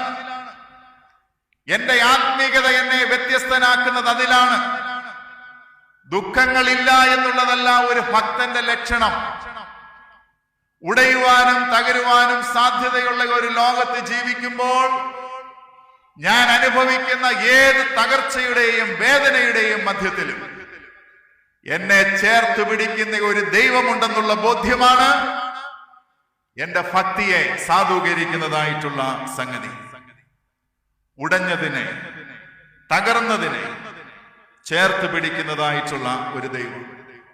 അതുകൊണ്ടാണ് കാനാവിലെ പോരായ്മയെ സമൃദ്ധിയിലേക്ക് ദൈവം നയിക്കുന്നുണ്ട്. ലാസർ മരിച്ചുവെങ്കിലും 4 നാളായി നാറ്റം വെച്ചെങ്കിലും അവനെ ജീവനിലേക്ക് പരിവർത്തിപ്പിക്കുന്ന ഒരു ദൈവമുണ്ട്. കാറ്റും കോളും ശക്തമാകുമ്പോഴും ക്രിസ്തു സാന്നിധ്യം അതിനെ അമർച്ച ചെയ്യുന്ന സാഹചര്യമുണ്ട്. പ്രിയരെ, വേദപുസ്തകത്തിൽ ഒട്ടനവധി ഉദാഹരണങ്ങളുണ്ട്. ഉടഞ്ഞു പോയതിനെ ചേർത്ത് പിടിക്കുന്ന ഒരു ദൈവം. ഉൽപ്പത്തി പുസ്തകം 16-ാം അധ്യായം നാം പഠിക്കുന്ന അവസരത്തിൽ ഹാഗാറിനെ കുറിച്ചുള്ള വിവരണങ്ങൾ മനസ്സിലാക്കുവാൻ സാധിക്കുന്നു. യജമാനനാൽ തിരസ്കരിക്കപ്പെട്ടവളാണ്, ഉപേക്ഷിക്കപ്പെട്ടു. തകർച്ചയിൽ അവസാനിക്കുന്നില്ല. മരുഭൂമിയിൽ കുഞ്ഞുമായി നിലവിളിക്കുന്ന ഹാഗാറിന്റെ നിലവിളി കേട്ട് അവളെ കാണുന്ന, അവളെ അറിയുന്ന, കണ്ണുനീരിനെ തുരുത്തിയിൽ പകരുന്ന, അവളെ പേര് ചൊല്ലി വിളിക്കുന്ന ഒരു ദൈവമുണ്ട്. പ്രിയരെ, നവോമിയുടെ ചരിത്രം പഠിക്കുന്ന അവസരത്തിൽ ഭർത്താവിന്റെയും മക്കളുടെയും മരണം അവളുടെ ജീവിതത്തെ വല്ലാതെ ഉലയ്ക്കുന്നുണ്ട്. തകർന്നു പോയി എന്ന് കരുതുന്ന ജീവിത സാഹചര്യങ്ങളിൽ നവോമിയെ ചേർത്ത് പിടിച്ച ഒരു ദൈവമുണ്ട്. കുശവന്റെ കയ്യിൽ ചീത്തയായി പോയ ഒരു പാത്രം. എത്രയോ നാളുകൾ അരുമനാഥനോട് ചേർന്ന് നടന്നവനാ പത്രോസ്. ജീവിതത്തിന്റെ ഒരു പ്രതിസന്ധിയിൽ ഭയവിഹ്വലനായി 3 പ്രാവശ്യം ക്രിസ്തുവിനെ തള്ളിപ്പറയുന്ന പത്രോസ്. പക്ഷെ അവനെ കൈവിട്ടില്ല ദൈവം. Our God is a God of second chance. പ്രിയരെ, ഈ ദൈവം രണ്ടാം ഊഴത്തിന്റെ ദൈവമാണ്. തകർന്നതിനെ ചേർത്ത് പിടിക്കുന്ന, പുത്തൻ രൂപവും ഭാവവും നൽകുന്ന ശില്പിയായിട്ടുള്ള ഒരു ദൈവം.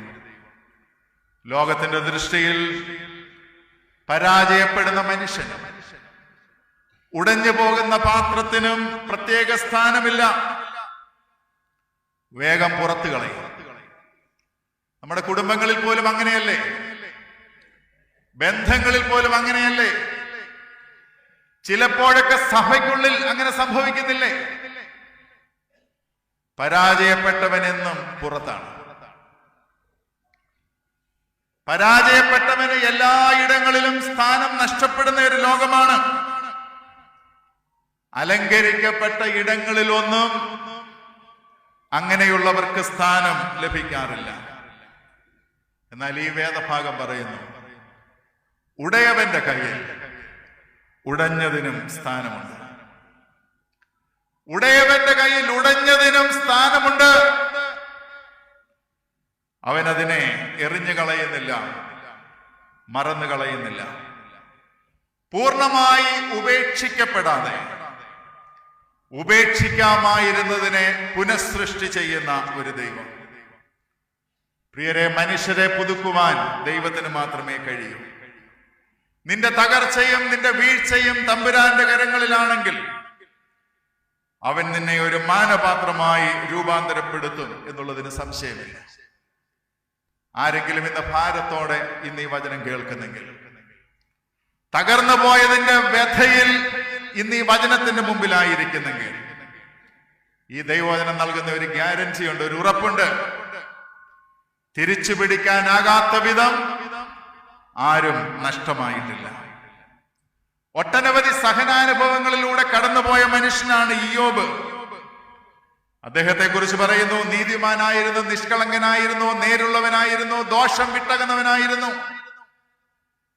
2-ാം അധ്യായം എത്തുമ്പോൾ മനസ്സിലാക്കുവാൻ സാധിക്കുന്നു, അനർത്ഥങ്ങൾ അഗ്നിമഴ പോലെ ഇയ്യോബിന്റെ ജീവിതത്തിലേക്ക് പെയ്തിറങ്ങുകയാണ്.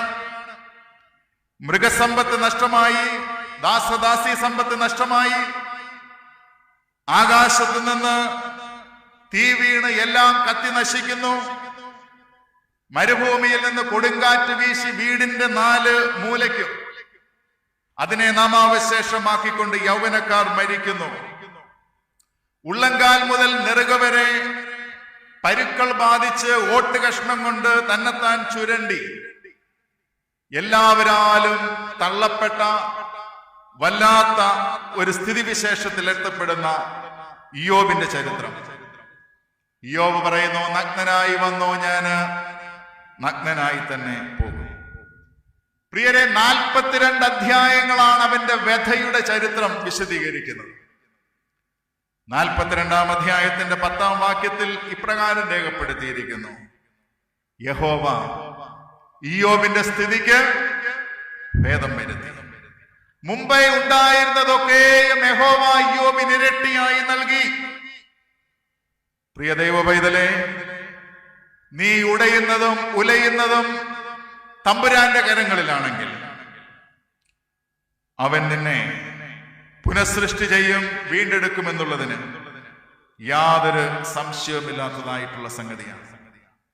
കിൻസുഗി എന്ന് പറയുന്ന വാക്ക് നിങ്ങൾക്ക് പരിചയമുണ്ട് എന്ന് ഞാൻ വിശ്വസിക്കുന്നു.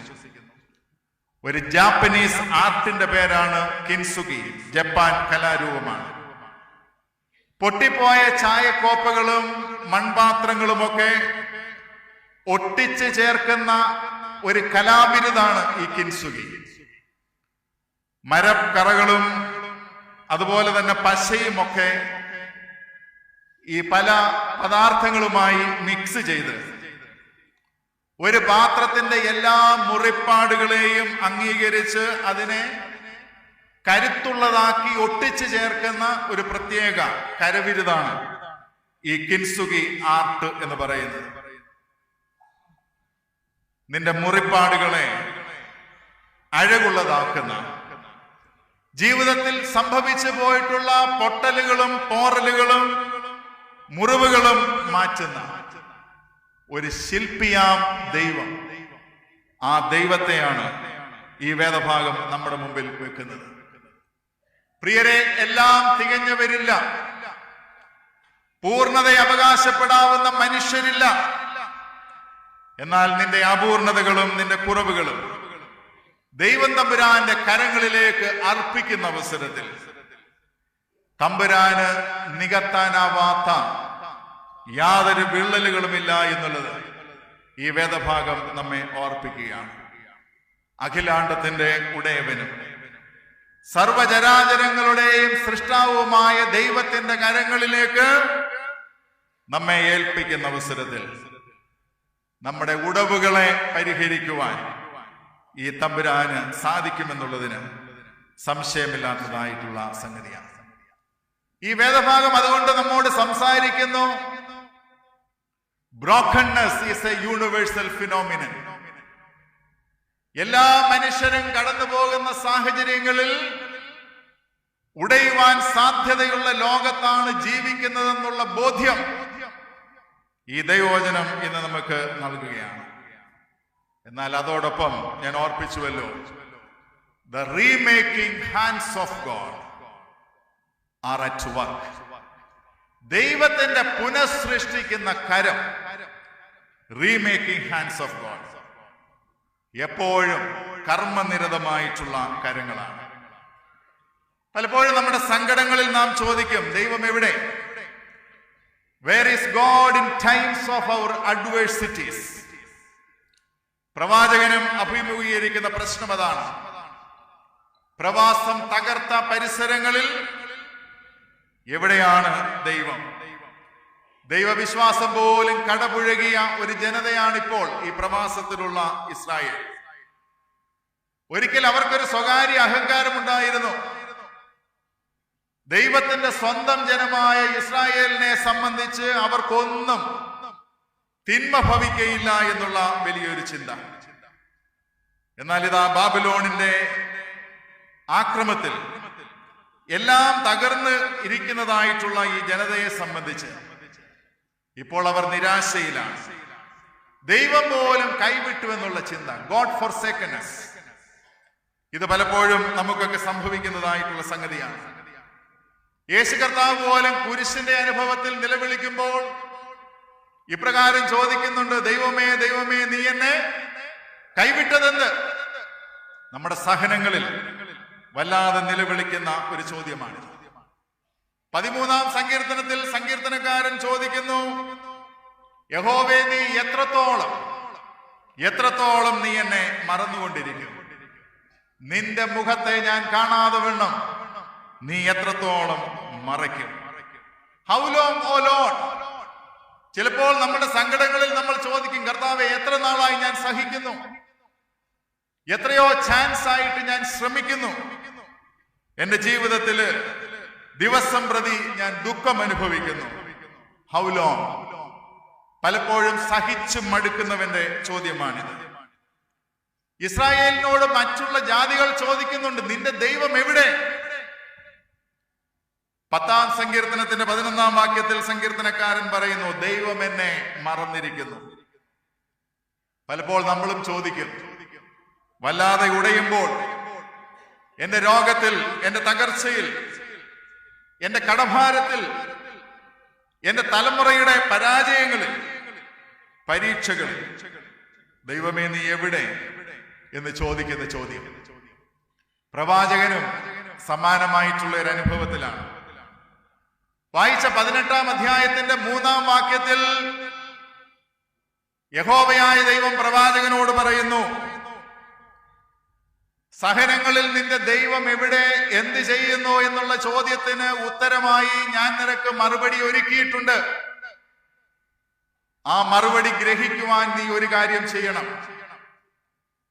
18-ാം അധ്യായം 3-ാം വാക്യത്തിൽ യഹോവയായ ദൈവം പറയുന്നു, നീ എഴുന്നേറ്റ് കുശവന്റെ വീട്ടിലേക്ക് ചെല്ലുക. അവിടെ വെച്ച് ഞാൻ എന്റെ വചനങ്ങളെ നിന്നെ പഠിപ്പിക്കാം. കുശവന്റെ വീട്ടിലേക്ക് ചെല്ലുന്നതായിട്ടുള്ള ഈ പ്രവാചകൻ കാണുന്ന ദൃശ്യമാണ് പ്രിയരെ ഈ ചോദ്യത്തിന്റെ ഉത്തരം.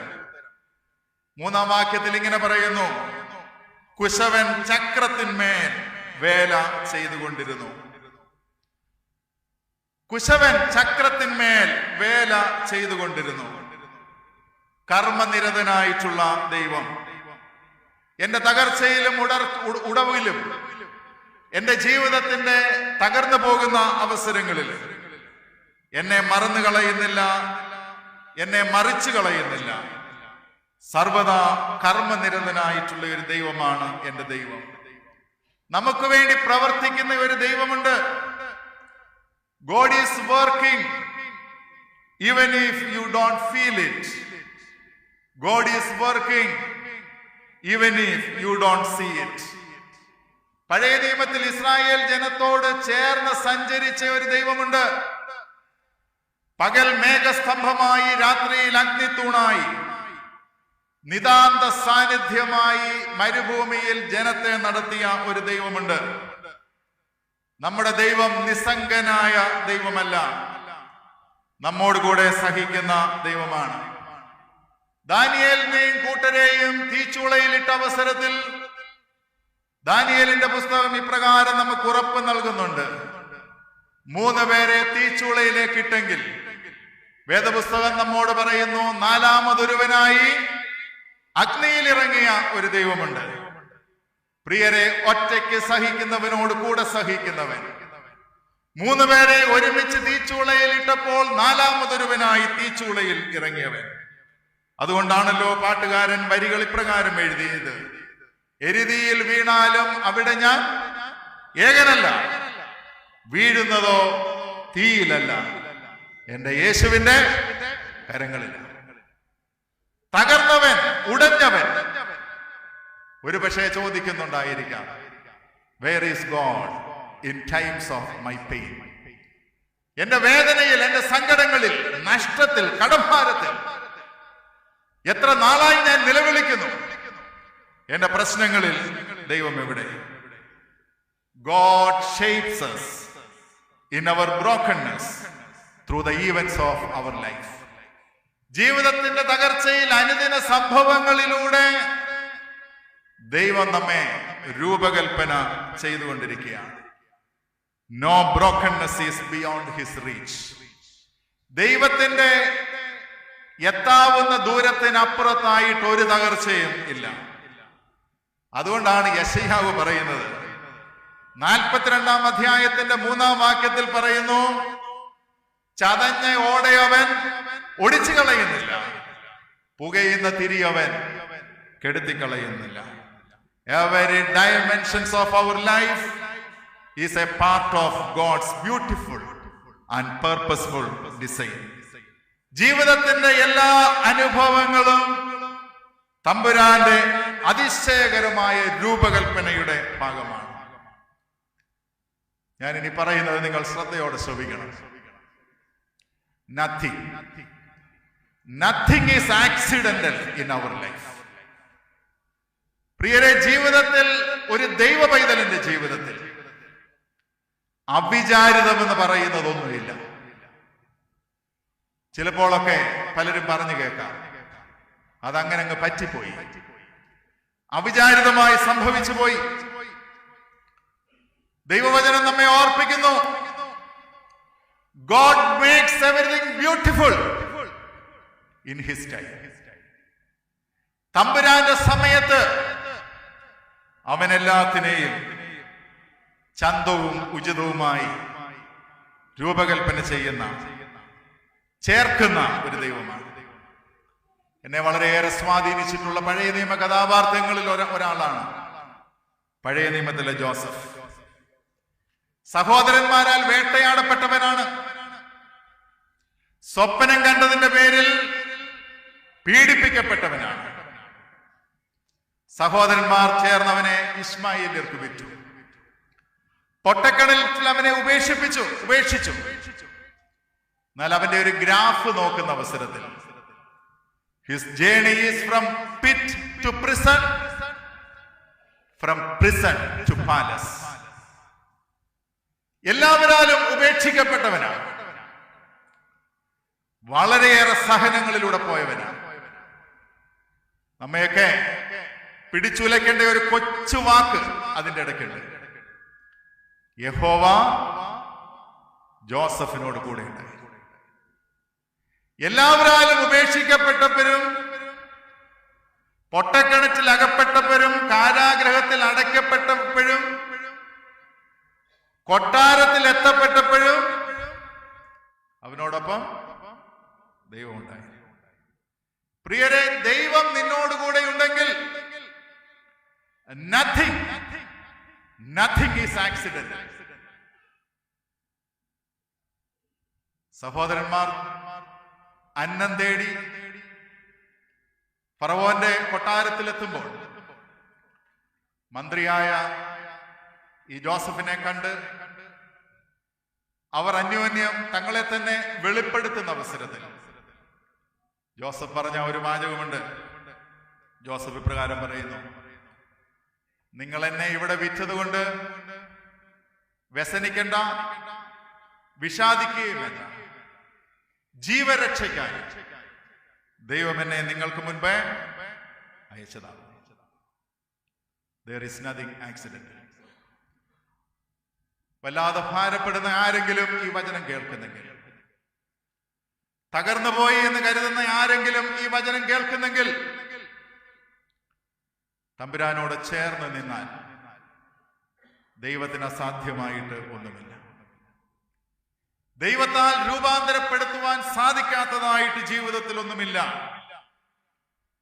യെശയ്യാ പ്രവാചകൻ അതുകൊണ്ടാണ് ഇപ്രകാരം പറയുന്നത്: എന്റെ വിചാരങ്ങൾ നിങ്ങളുടെ വിചാരങ്ങളല്ല, നിങ്ങളുടെ വഴികൾ എന്റെ വഴികളുമല്ല. തമ്പുരാന്റെ വാക്കുകളാണ്. പ്രിയരെ, വിശ്വസിച്ചാലും ഇല്ലെങ്കിലും ദൈവത്തിന് അതിശയ വഴികളുണ്ട്. ദൈവത്തിന് അതിശയ വഴികളുണ്ട്. അസാധ്യമെന്ന് ലോകം പറയുന്ന സാഹചര്യങ്ങളിലും എന്റെ ദൈവത്തിന് അതിശയ വഴികളുണ്ട്. ഈ കൺവെൻഷൻ ആ ഒരു ബോധ്യം നമ്മിൽ തരണം. ഒരിക്കലൊരു സ്വാമിജി ക്ഷേത്രത്തിൽ പ്രാർത്ഥിക്കാനായിട്ട് കയറി. അദ്ദേഹത്തിന്റെ ഷൂസൂരി ക്ഷേത്രത്തിന് പുറത്തിട്ടിട്ടാണ് അകത്തേക്ക് പ്രവേശിക്കുന്നത്. പ്രാർത്ഥന കഴിഞ്ഞ് പുറത്തിറങ്ങുന്ന സ്വാമിജി കാണുന്നത് അദ്ദേഹത്തിന്റെ ഷൂസ് കൊത്തിപ്പറക്കുന്നതായിട്ടുള്ള ഒരു പരുന്തിനെയാണ്. ക്ഷിപ്രകോപിയാണ് അദ്ദേഹം. തന്റെ പാദരക്ഷ കൊത്തിപ്പറക്കുന്നതായിട്ടുള്ള ഈ പക്ഷിയെ നോക്കി ശപിക്കുവാനായിട്ട് അദ്ദേഹം കരങ്ങൾ ഉയർത്തുകയാണ്. അപ്പോഴാണ് കാണുന്നത് തന്റെ പാദരക്ഷയ്ക്കുള്ളിൽ നിന്ന് ഒരു പാമ്പ് താഴേക്ക് ഉതിർന്നു വീഴുന്നു.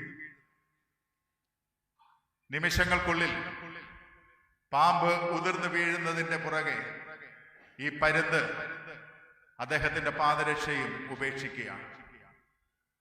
ശപിക്കാനായിട്ട് ഓങ്ങിയ കരങ്ങൾ അദ്ദേഹം ആകാശത്തേക്ക് കൂപ്പി ദൈവത്തിന് നന്ദി കരേറ്റുകയാണ്.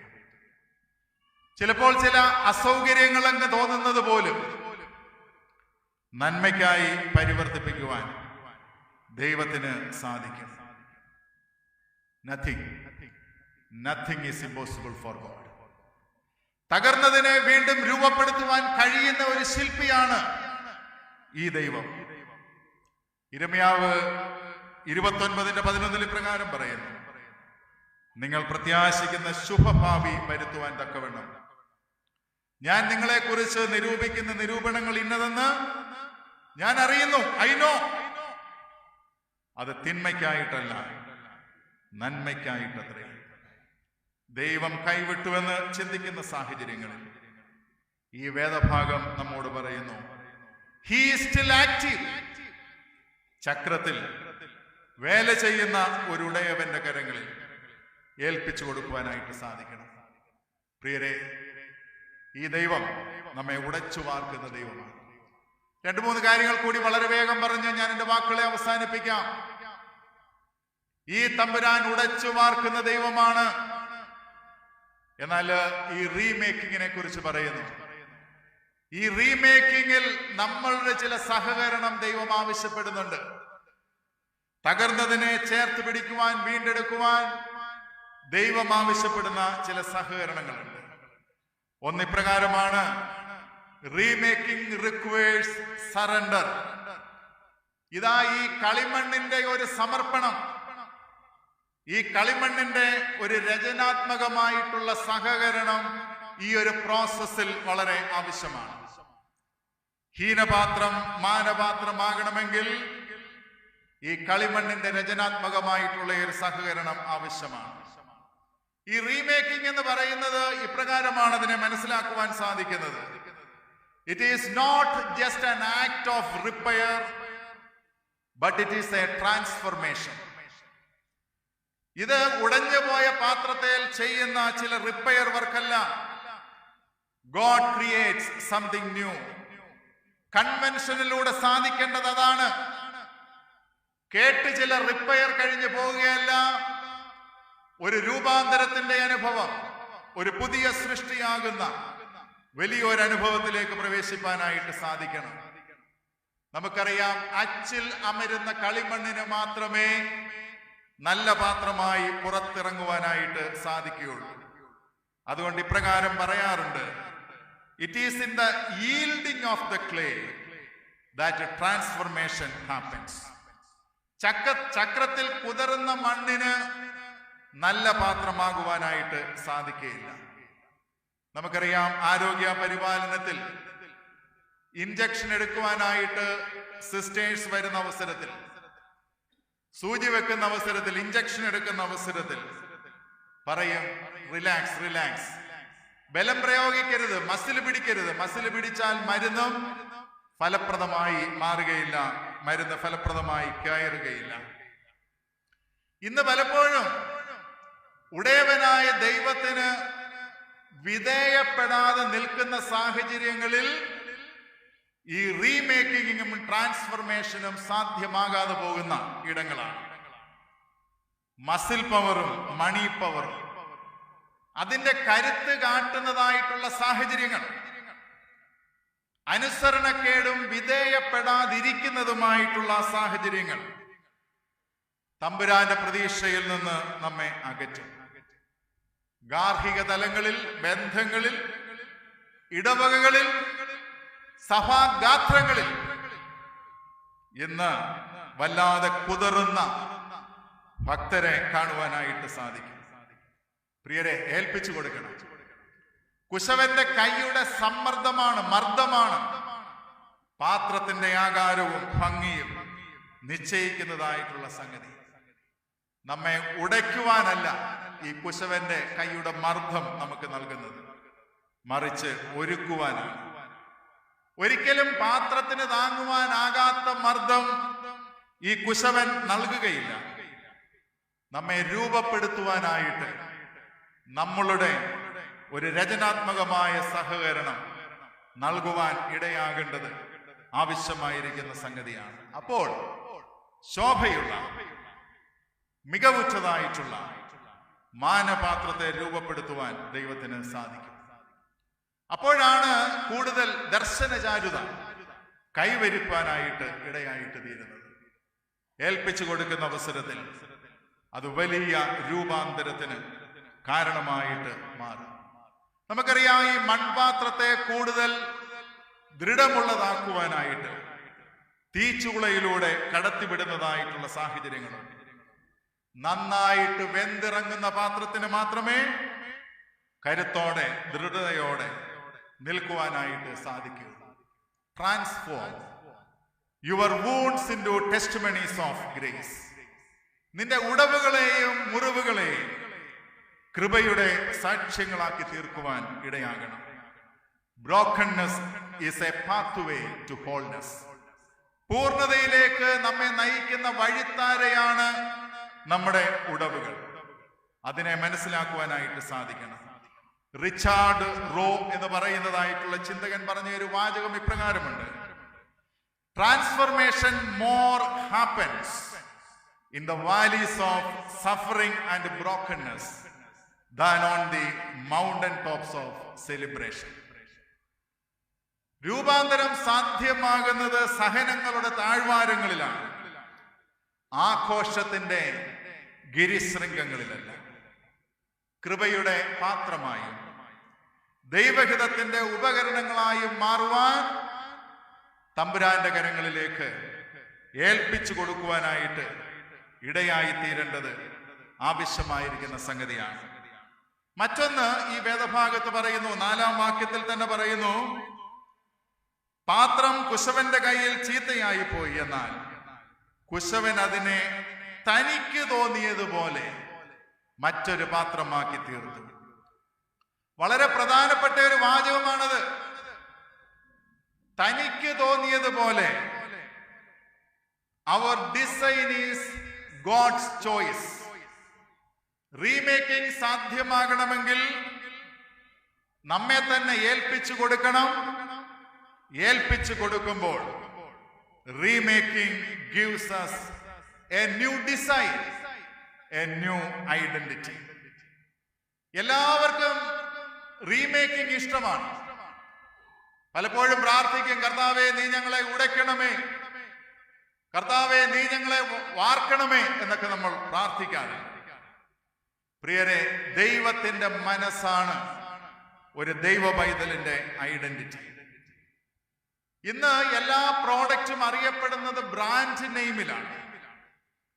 ഒരു പ്രോഡക്റ്റിന്റെ ക്വാളിറ്റിയും കരുത്തും പ്രൈസും നിശ്ചയിക്കുന്നത് അത് ബ്രാൻഡിലാണ്.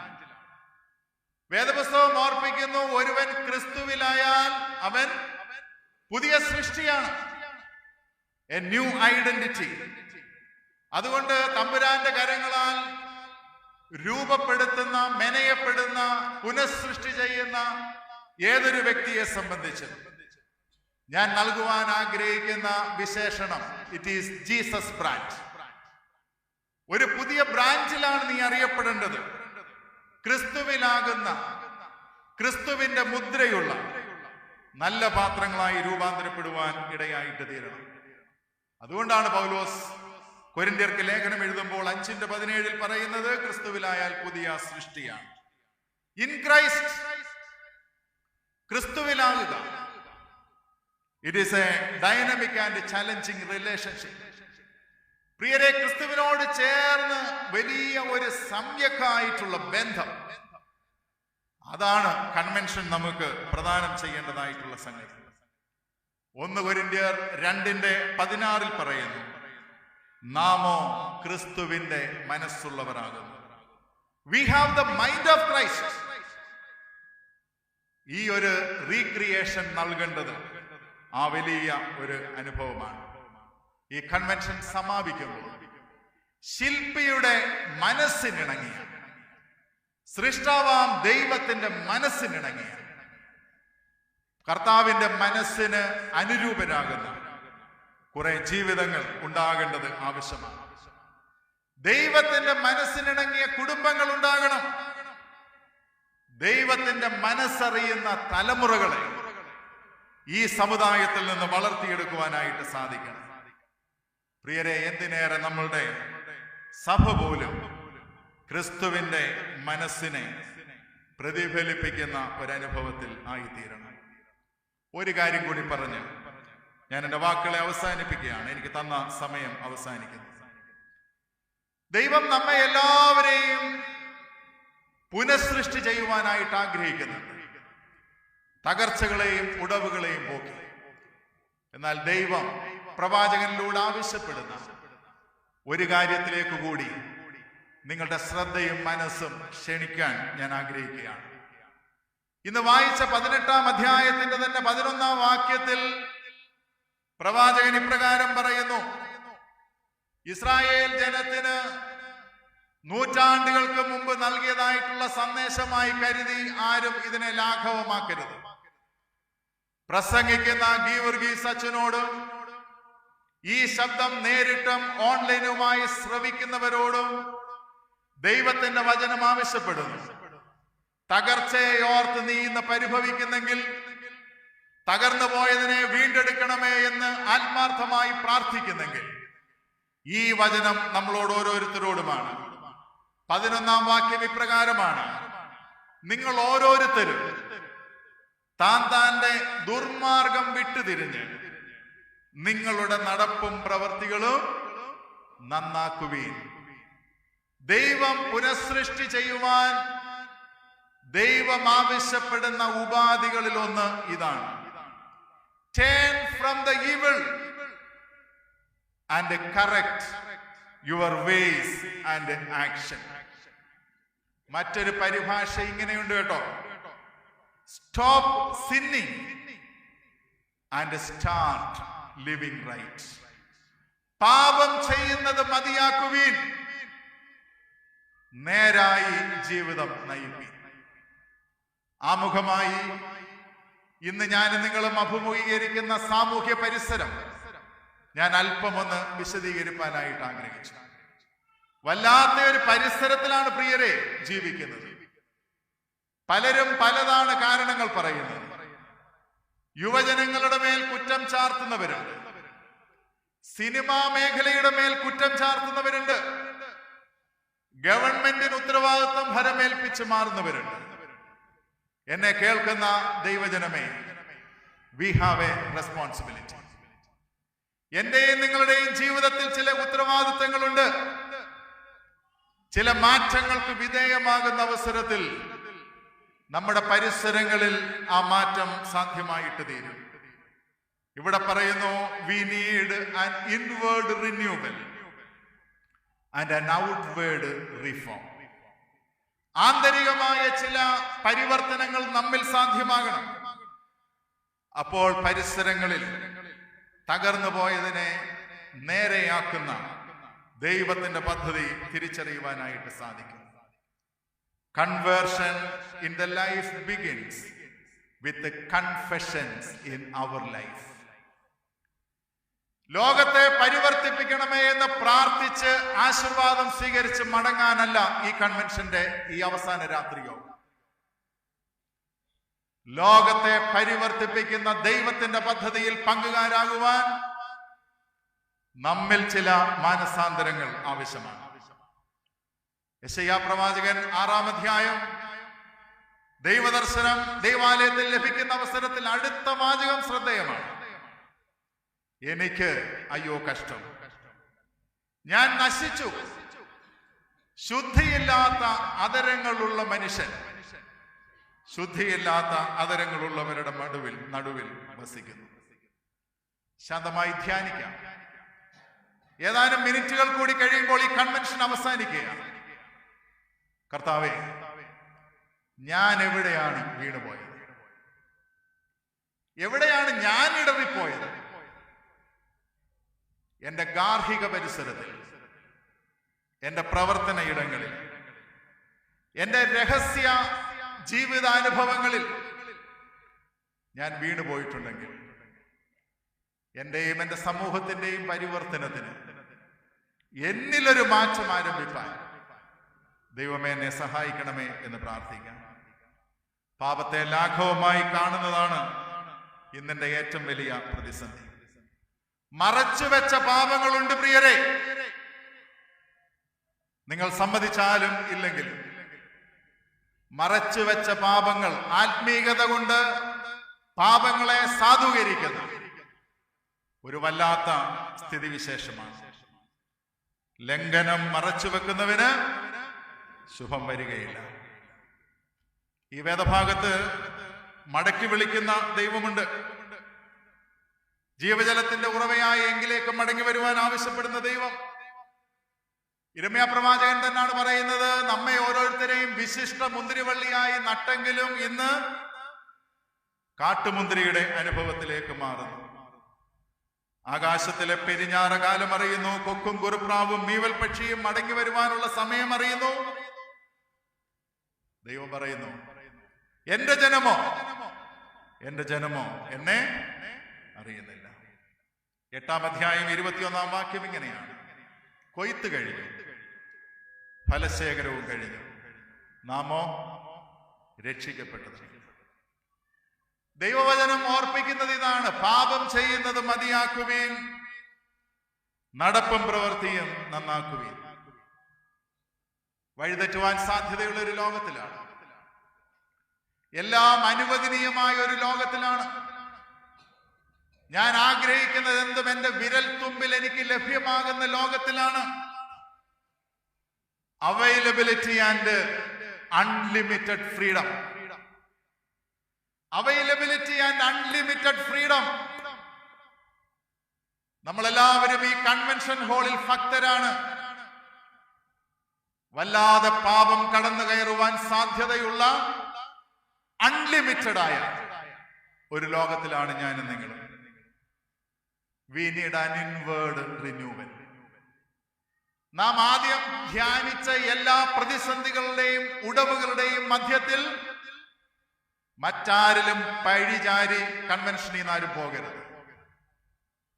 We need a renewal. നമ്മിൽ ഒരു മാറ്റം ആവശ്യമാണ്. ഇന്നിന്റെ പ്രതിസന്ധികൾക്ക് ഒരു ഉത്തരമാകാനാണ് സഭയെ ദൈവം നിശ്ചയിച്ചിരിക്കുന്നത്. ഏത് സഭയുമായിക്കൊള്ളട്ടെ, കർത്താവിന്റെ ശരീരമാകുന്ന സഭ ലോകത്തിന്റെ ഉടവുകളിൽ ദൈവത്തോട് ചേർന്ന് ഒരു പുനർസൃഷ്ടി നിർമ്മിക്കുവാനാണ്. അതിനുവേണ്ടിയാണ് ദൈവമാക്കിയിരിക്കുന്നത്. A new beginning. Let our church be a hope in brokenness. വല്ലാതെ തകർന്നു പോയി എന്ന് ലോകവും മാധ്യമവും പറയുമ്പോൾ ഒരു പ്രതീക്ഷയാകാനാണ് ഈ കൺവെൻഷൻ ആഹ്വാനം ചെയ്യുന്നത്. ഉടച്ചു വാർക്കുന്ന ശില്പി സദാ കർമ്മനിരതനാണ്. ഇരമ്യാവിനോട് പറയുന്നു, നീ കുശവന്റെ വീട്ടിലേക്ക് ചെല്ല്. അവിടെ ചെല്ലുമ്പോൾ ഈ പ്രവാചകൻ കാണുന്നത് തകർച്ചയുടെ മധ്യത്തിലും ഈ ചക്രത്തിൽ വേല ചെയ്യുന്ന ഒരു ശില്പിയായ ദൈവം. പ്രിയരെ, ഞാൻ പറഞ്ഞ കാര്യങ്ങൾ വാചകങ്ങളായി പറഞ്ഞ് ഞാൻ നിർത്തുകയാണ്. ഉടയുവാൻ സാധ്യതയുള്ള ഒരു ലോകത്തിലാകട്ടോ. കൺവെൻഷൻ 5 ദിവസവും വന്നതുകൊണ്ട് എല്ലാം ഭദ്രമെന്ന് കരുതി ആരും പുറത്തേക്ക് ഇറങ്ങണ്ട. ഉടയുവാൻ സാധ്യതയുള്ള ഒരു ലോകമാണ്. ഒറ്റ കാര്യമേ ഉള്ള ഗ്യാരണ്ടി, എന്റെ തകർച്ചയുടെ മധ്യത്തിലും തമ്പുരാൻ കൂടെ ഉണ്ടെന്നുള്ള ബോധ്യം. ആ ഒരു ബോധ്യമാണ് മുറുകെ പിടിക്കേണ്ടത്. ആ ബോധ്യത്തിൽ ഇറങ്ങുവാൻ സാധിക്കണം. 2, ഞാൻ ഓർപ്പിച്ചു, സദാ കർമ്മനിരതനായ ദൈവം. Remaking hands of God. 3, ഉടഞ്ഞതിനെ ഉപേക്ഷിക്കുന്ന ദൈവമല്ല, അതിനെ പുനഃസൃഷ്ടി ചെയ്യുന്ന ഒരു ശില്പി. അങ്ങനെയെങ്കിൽ ഉടച്ചു വാർക്കുവാൻ അനിവാര്യമായ 3 കാര്യം ഞാൻ ഓർപ്പിച്ചു. 1, ടോട്ടൽ സബ്മിഷൻ, പൂർണ്ണമായ സമർപ്പണം.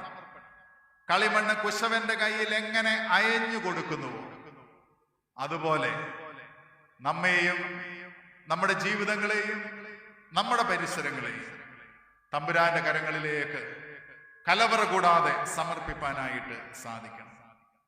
പിന്നീട് ഞാൻ ഓർപ്പിക്കുകയുണ്ടായി, കുശവന്റെ മനസ്സാണ് നമ്മുടെ ഐഡന്റിറ്റി. പുതിയ ആളത്വത്തിലേക്കുള്ള ഒരു രൂപാന്തരത്തിൽ മാത്രമേ ഈ ഒരു റീമേക്കിംഗ് സാധ്യമായിട്ട് തീരുകയുള്ളൂ. 3 ഓർപ്പിച്ചു, റിപ്പന്റ് ആൻഡ് റിട്ടേൺ. പാപം ചെയ്യുന്നത് മതിയാക്കുവിൻ, നടപ്പും പ്രവൃത്തിയും നന്നാക്കുവിൻ. അങ്ങനെയെങ്കിൽ പുതിയ ഒരു തുടക്കത്തിനായി ഉടഞ്ഞു പോയതിനെ ഉടച്ചു വാർക്കുന്ന ഉടയവന്റെ കരങ്ങളിലേക്ക് നമ്മെ തന്നെ സമർപ്പിച്ച് ഈ സമാപന രാത്രി മടങ്ങുവാൻ നമ്മെ ഓരോരുത്തരെയും ദൈവം തമ്പുരാൻ സഹായിക്കട്ടെ.